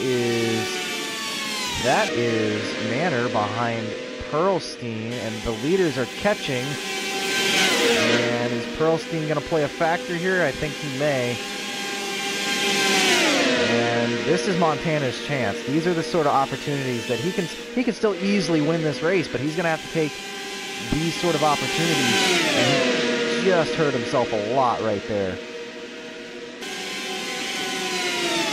And now Manor's going to be in between them. Oh, Kenosha tucks back in, now tucks back out, gets a little more slipstream. This could be the biggest part of the race right here, because if Montana can't get by Manor, I mean, that's about it, really. Michelin in pit lane now. I think he was off sequence for quite a while now. Montana does get by, but is there enough draft to reel back in that number 18? I don't know that there is.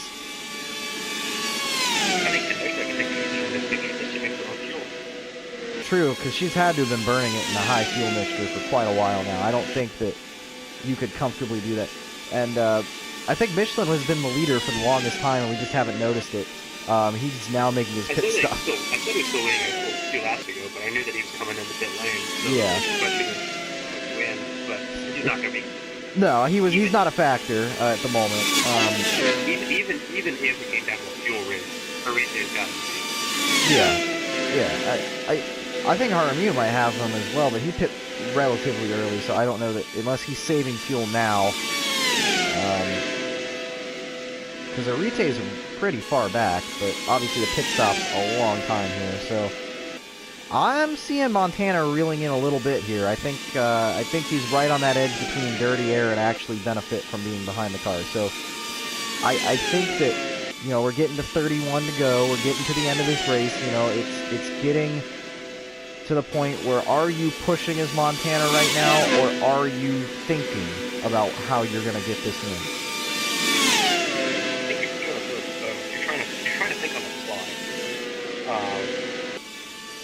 Montana's racing in a record.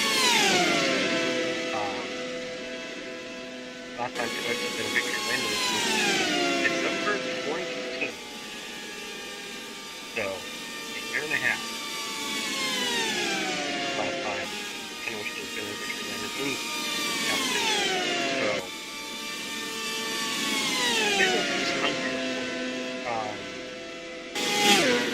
Well, I mean, I think they're both pretty hungry because it is the Indy 500, and obviously Montana does not have one. And I know points don't necessarily matter right now, but if this were to be how it goes, Kenosha takes the World Championship standing. So he jumps from being 10th or 11th to being first in the World Championship. I mean, I don't think you're even thinking that, though. I know you said that they probably aren't. I know that they aren't. That's not something that... Unless you're like one of these cars that are laps down, then you're asking where are we at in the points now. If you're 1-2 in the Indy 500, nothing else matters. You've got tunnel vision on the car behind you, or the car in front of you, depending on where you are, and you are focused on staying in first if you're the leader, or getting around that leader at all costs if you're second. I know, with Kenosha, it's a double-edged sword, because she's won the Indianapolis 500. This one means more. I mean, it's not just a, it's 100%. This is the gateway to the World Championship, and that has to be acknowledged at some point. It's worth noting that Either of these two, if they win, they will be the World Championship finish, and that's something that, with Kenosha being as good on the road course as she is, and Montana being as good on the speedway, that's something that Andrew Draco, who's out of this race, that's something that he's going to have to fight, and it's going to set up an interesting battle in the second half of the season, because now we see a little heat in the Ferrari and with Ferrari not bringing any more updates. How's Kenosha going to work? How can Steph Montana on Homestead to qualify for Kentucky, still sitting top 10 in points. Right here in the second stuff. Well, they're catching lap traffic now, and you can say what you want about that, but I just don't think that that's what's on their mind right now. I think that's an afterthought. I think that's a well, we didn't win, but we did finish second, or a hey, we won and now we're leading the championship. I don't think that's necessarily on these two's minds right now. We have a caution out, and we're gonna have to race back to the line. Montana's on the inside, and Santos is up there on the top lane. Who's gonna go where? This is probably gonna decide a major turning point in the race. If Montana can get by Santos here, what? Oh, he does. 3 wide for the lead, but one of them's not even for the lead. To the line, caution flag, smoke on the front stretch. Do they have to check up? I don't know. Montana, by about a half a wing, gets the lead, and there's 25 to go.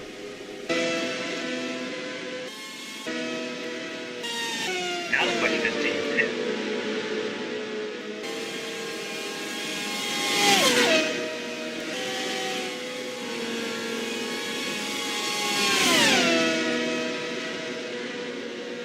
That is a big question.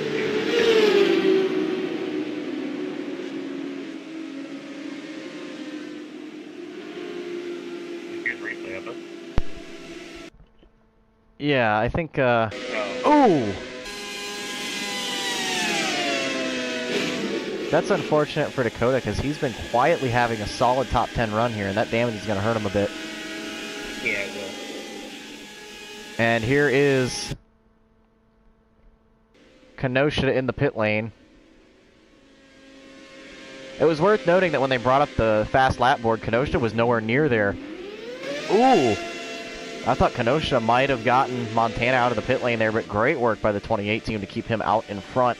Now he's going to have to block like there's no tomorrow for the next 20-some laps. And the question is Jaramillo repaired enough now that he can make a bidding for this? The 66 car obviously has damage. Does Stephanie Porter-Kelly have anything for them? Does Michelin have anything for them? Because now everybody's on the same strategy. It's no longer a fuel race. It's an outright race to the finish.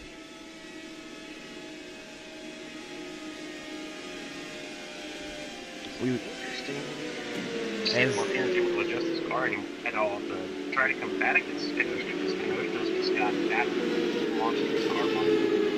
Yeah, that's true. I just...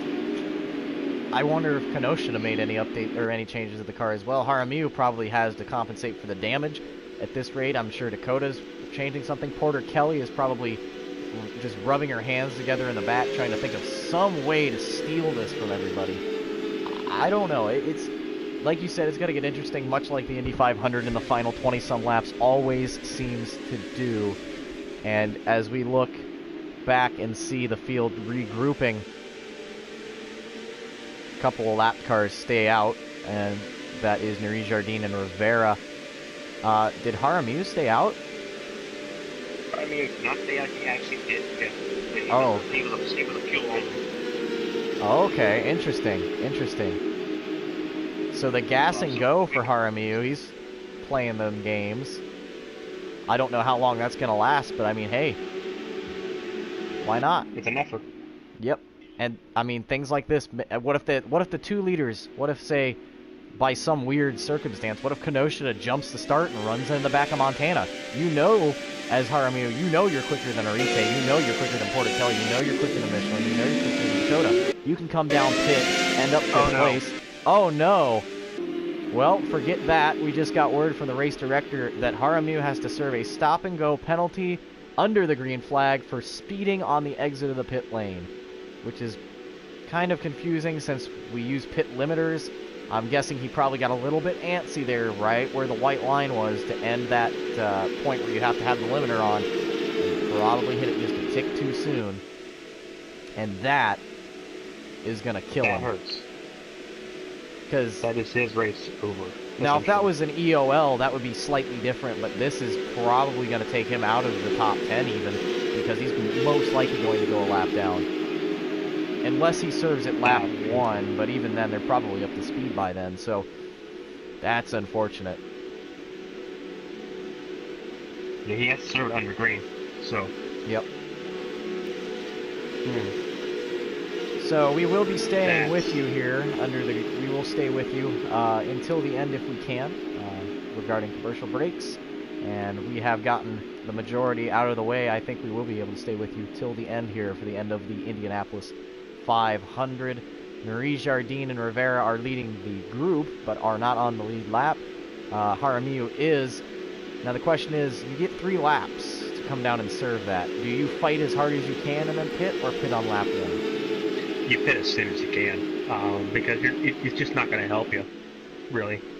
It's an undeniable fate. And it is unfortunate because he was possibly going to throw a big tire iron in the middle of this deal and really shake things up. Now, granted, Montana is still in front of Kenosha, so we still get to watch that. But the way that Kenosha has been making passes here, I think she should be able to make quick work of the Chevrolet. I'm interested to see what Arite does to Porter Kelly, because both of them have damage. So it'll be interesting to see if Porter Kelly can possibly do something different, or if Arite's using the same setup Kenosha's got right now, and it's just able to hold the Chevrolets at bay. Well, even with the damage, Arite was pretty strong. Yeah. And Porter Kelly has not been showboaty strong, such like Kenosha has, but she has been extremely quick. She's been off ever since that accident that were Michelin Tiger. But she's still very much on pace. So Michelin. Yeah, Michelin is too. Now the big question here is, what is this going to do to Dakota? Because he was the one who got a lot of the damage out of that last accident. He's still 7th place because he's the last car in the lead lap. However, how much damage did he sustain? It's either going to be an issue where he's going to lose a couple of tenths, or he'll be like Jaramillo and he's going to be several tenths off per lap. It's going to be interesting to see. We're going to have about 20 and some change to figure it out here at Indy. The fans are still standing. Over 400,000 tickets sold and not a single seat is being used. A little bit left to go, but still a lot of action to unfold. We're back to green at Indianapolis. And already Jaramillo trying to dive underneath the lap traffic. Checked up slightly, but does get the dive on the 11 of Rivera. And now all you are, if you're Jaramillo, is thinking, what could have been? Yeah. He stays to the high side here as Nuri Jardine probably picks the wrong lane to block. Now the question is, what is Montana going to do? Can he make quick work of Nuri Jardine, or... He's not going to use left. No, I don't think... Oh, he is. He's come... Oh, that nearly was contact. I don't think he's going to... Contact! Big contact. Everybody has to check up. He does get there. I don't know if he got the limiter on in time, but big contact with Nuri Jardine. And now, that kind of checked up the field, so it's again a two-horse race. I thought there was going to be another major crash right there as Kenosha takes a peek underneath Montana. Can't quite get it done. He's probably going to get it here, though. Although Montana did run about a half a lane up. Oh, yeah, there you go. There it is. There's the move to the inside. Can Montana defend? Probably not if the trends would show, and that is going to be a big NO coming to the line. 20 laps left in the Indianapolis 500. Kenosha in the hot seat right now. Porter Kelly has moved up to third in the midst of all this, and we are now seeing Jaramillo coasting off the pit lane. He will go a lap down and then some, because he's probably going to drop out of the top 15 at this rate. Somewhere along the way, we've lost DK Glover. He's fallen off the lead lap to 10th place. He was fighting earlier on here with about 30 laps ago. Arite moves up into third. What does he have for these guys? I think it was a big turning point with the with RMU pitting there and nearly wrecking the Jardine. I think that was kind of a big shakeup for the third on back sort of people, but I don't know. I think Montana's going to have to count on a lap car really hurting Kenosha, but if he can do that, we know he can defend for a little while. So if he can get in front with 3 to go, I think he could win the race. Yeah, or if for whatever reason Kenosha and Montana can't make it on fuel, he's got the front row seat for that. But with a caution, I think that's kind of put that to bed. I think it's just gun it until you're done. Yeah, I think everybody's top fuel mix here, richest mix you can put on the car. You're flat footing it as long as you can until the tires wear out. I think we're within a tire window, and at this rate, I don't think it would make sense to pit now. Anyways, it's better to just slide around and suffer. But I mean, you gotta be thinking, you're kicking yourself if you're RMU. You're running 10th place right now. You're probably gonna get yourself up into 7th, which is the first car lap down. And you just gotta be thinking, what could have been? Those cars were checked up behind me. There was 2 lap cars between us. I could have just taken off. I could have won this race. And yet, you were a little too quick on the limiter. And it's stuff like that. Just a little bit. It just shows how perfect you have to have these races go, these 500-mile races, you know, and one mistake, and it's over. I mean, you'll have the most bitter 5th place finish of your life, because you know you could have won the race. So right now we are closely watching Montana versus Kenosha. Montana does not have the speed to get around Kenosha without outside help. Niorite is holding on to these guys quite well with help from Stephanie Porter-Kelly. They're about 2 seconds off the lead right now. Keep a close eye on the gaps. We're nearing 15 laps to go in the 2017 Indianapolis 500. It has been a fantastic race thus far. And right now, I think if you're a Kenosha fan, you're starting to get a little excited. Absolutely. Absolutely phenomenal drive by Kenosha. She came back from having the tire go flat. Was half a lap down. Consistently handicapped by lap cars. Yeah. But here she is. She's still going. Yeah, and she has the lead right now, and the fans are on their feet. And if they start getting side by side for whatever reason, or there's a lap car that hits at the right time, I think Arite and Porter Kelly can start knocking on the door here. They're not going as quickly right now, but they don't have any draft right now, aside from each other. So if they can catch the draft of these leaders, I think they might play a role here. I don't know that they can I don't think anybody can get around Kenosha without a lap car in the way. Right now, everybody else who is as strong as Kenosha is out of the race. And there's one of the cars that was... Whoa! Contact! And Montana flat-footed it. He knew that was his opportunity right there. Contact between the leader, Kenosha, and Pearlstein. Pearlstein slides half a groove up. Montana flat foots it, drives it on the curb, and is now within a couple of car lengths of Kenoshita. That could have been huge. And now the question is, did that puncture a tire? Is there side pod damage? What does that do to the 18 car, if anything? I don't think it does much. I mean, it definitely puts Montana closer, but as you're seeing, like, Montana just can't do anything now. He's back to the gap that he was.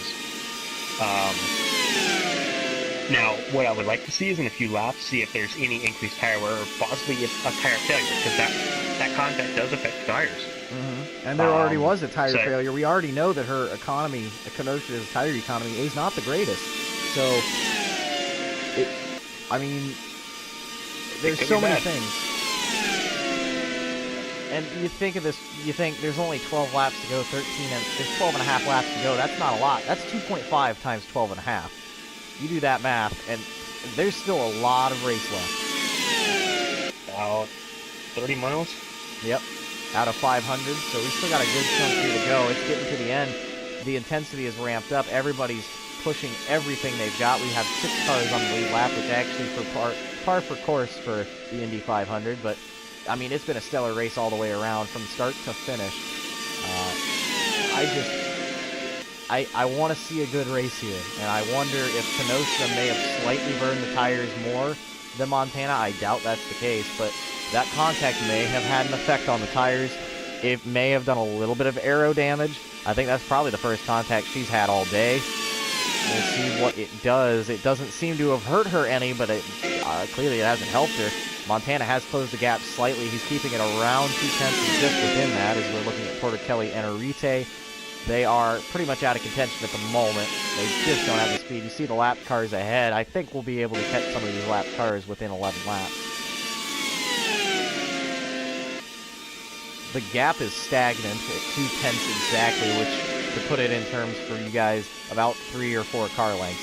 So it is awfully close right now. I just think, I just don't know if Montana has it here. I think that he's going to need a lap car, which is a likely thing, but I just do not know that he can get this done without that help.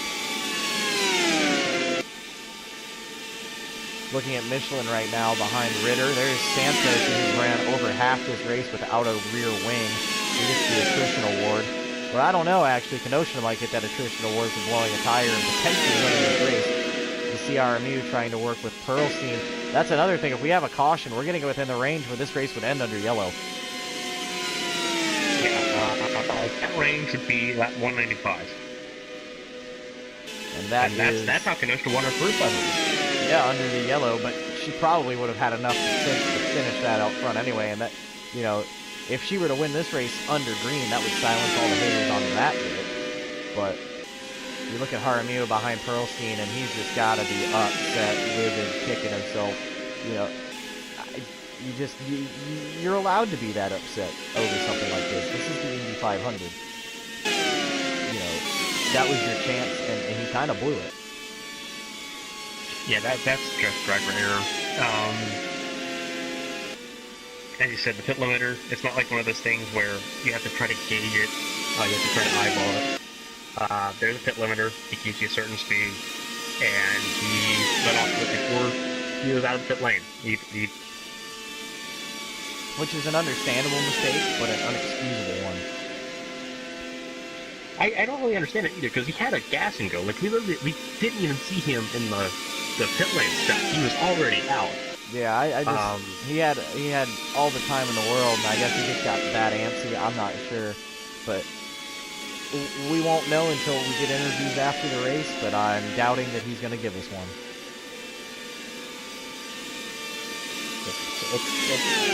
Obviously, it's upsetting, but even with that mistake, he's still top 10.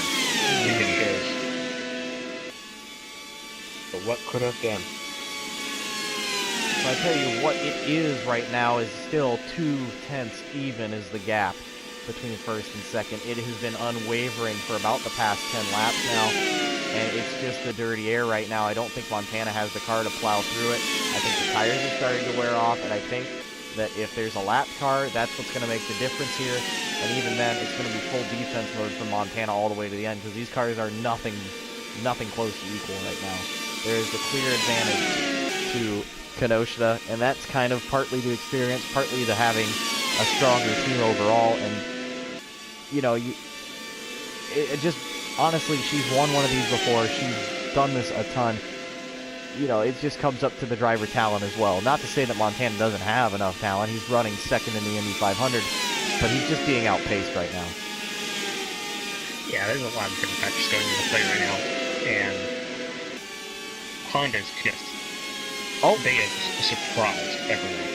We're catching lap traffic now. They make quick work of Pearlstein, but there's two cars nose to tail in front. This is Glover and someone else up there. Will that play a factor as we come to 5 laps to go in the Indianapolis 500? It's often been the two cars that are a lap down that have caused the issue here, but it looks like they're both going to catch him on a straightaway. Maybe not. Kenosha checks up a little bit now. Is Montana going to make the move? I think he has to right now. He doesn't. He waits. I think he's probably waiting. Oh, he's thinking about it there. Can't quite get it done. Right on the tail. He does get pretty close. He's right on the tail. He might make it. He might take it 3 wide as he has before today. I think this is his last chance, and he doesn't take the opportunity. It's not so much that he couldn't. It's not so much that he couldn't. Yeah, I think that I think that maybe Glover still had the nose there, but especially with the tire wear as well. But still, we have 4 laps to go. The gap is going back to 2/10. I think that was his only chance at this rate. Unless they somehow catch Pearlstein again, I believe that was it. And it's going to have to be an issue on the 18 to give this to the 28. Because it's pretty clear racetrack ahead of them. And at this point, the caution would end the race under yellow. So this is going to be whatever Montana's got. He's keeping the gap a bit closer than it was. It's now only about 3 car lengths.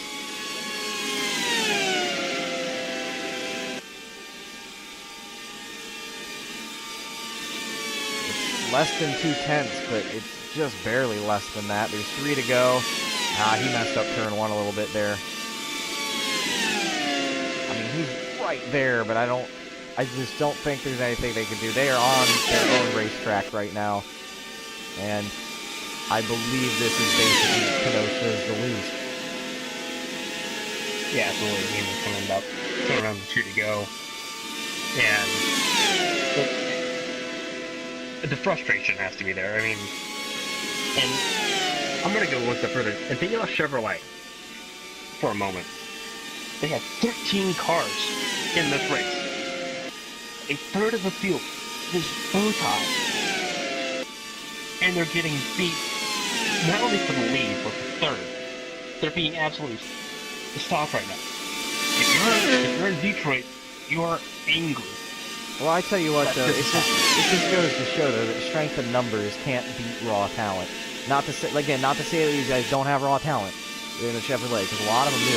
But it's just a matter of just Kenosha has had the car, she's had the speed, she's had the ability, and she's taking the white flag here, and it's going to be her second 500 in 3 years, and that is going to be absolutely huge for her team, and her country pride.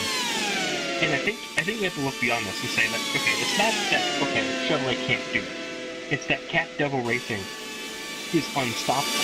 Exactly. And Honda didn't have this look car for years. All they really had going for them was reliability and aerodynamics. And they're somehow keeping Chevrolet at bay.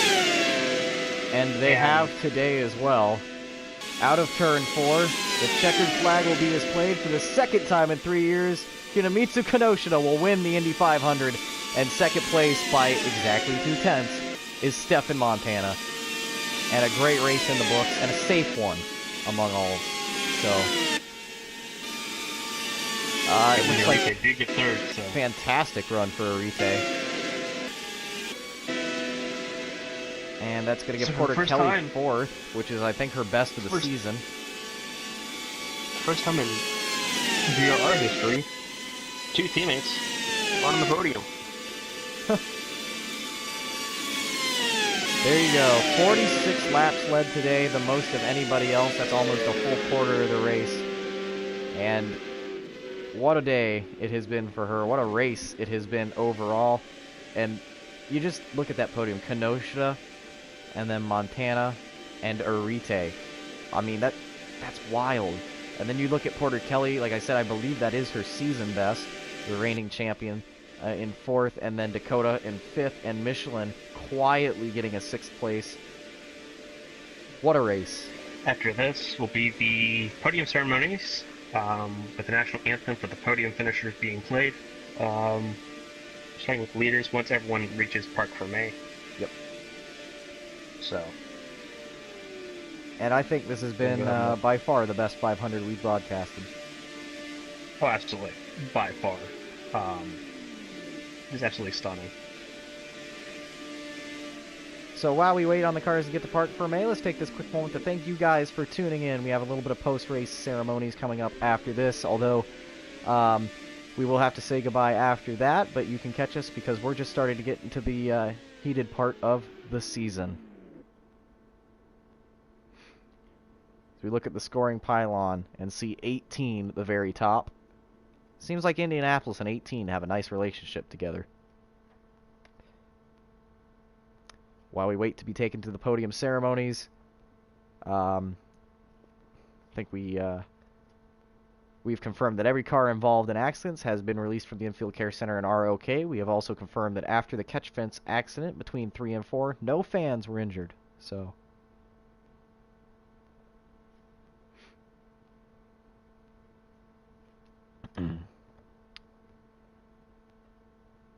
here are the anthems.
And with that, we can conclude the 2017 Indianapolis 500. Your top 16, Kunimitsu Kenosha, Stefan Montana, Niarite, the top scoring rookie, Stephanie Porter Kelly, Jacob Dakota, Matthias Michelin, Kevin Ritter with a great run, Diego Jaramillo thinking what could have been, William Manor with a strong finish, BK Glover with a feel-good top 10, Mark Santos, 11th place without a rear wing. I think that might be a record.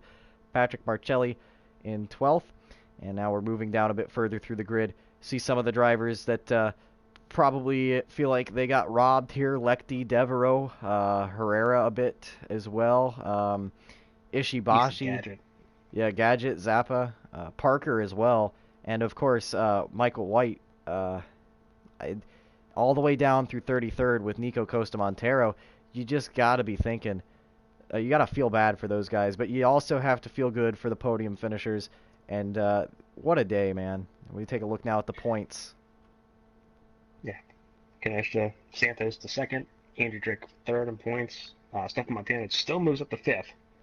So Matthias Michelin fourth, Costa-Montero down to sixth. Rivera, Marcelli, Arite up to ninth with the podium. BK Glover 10th.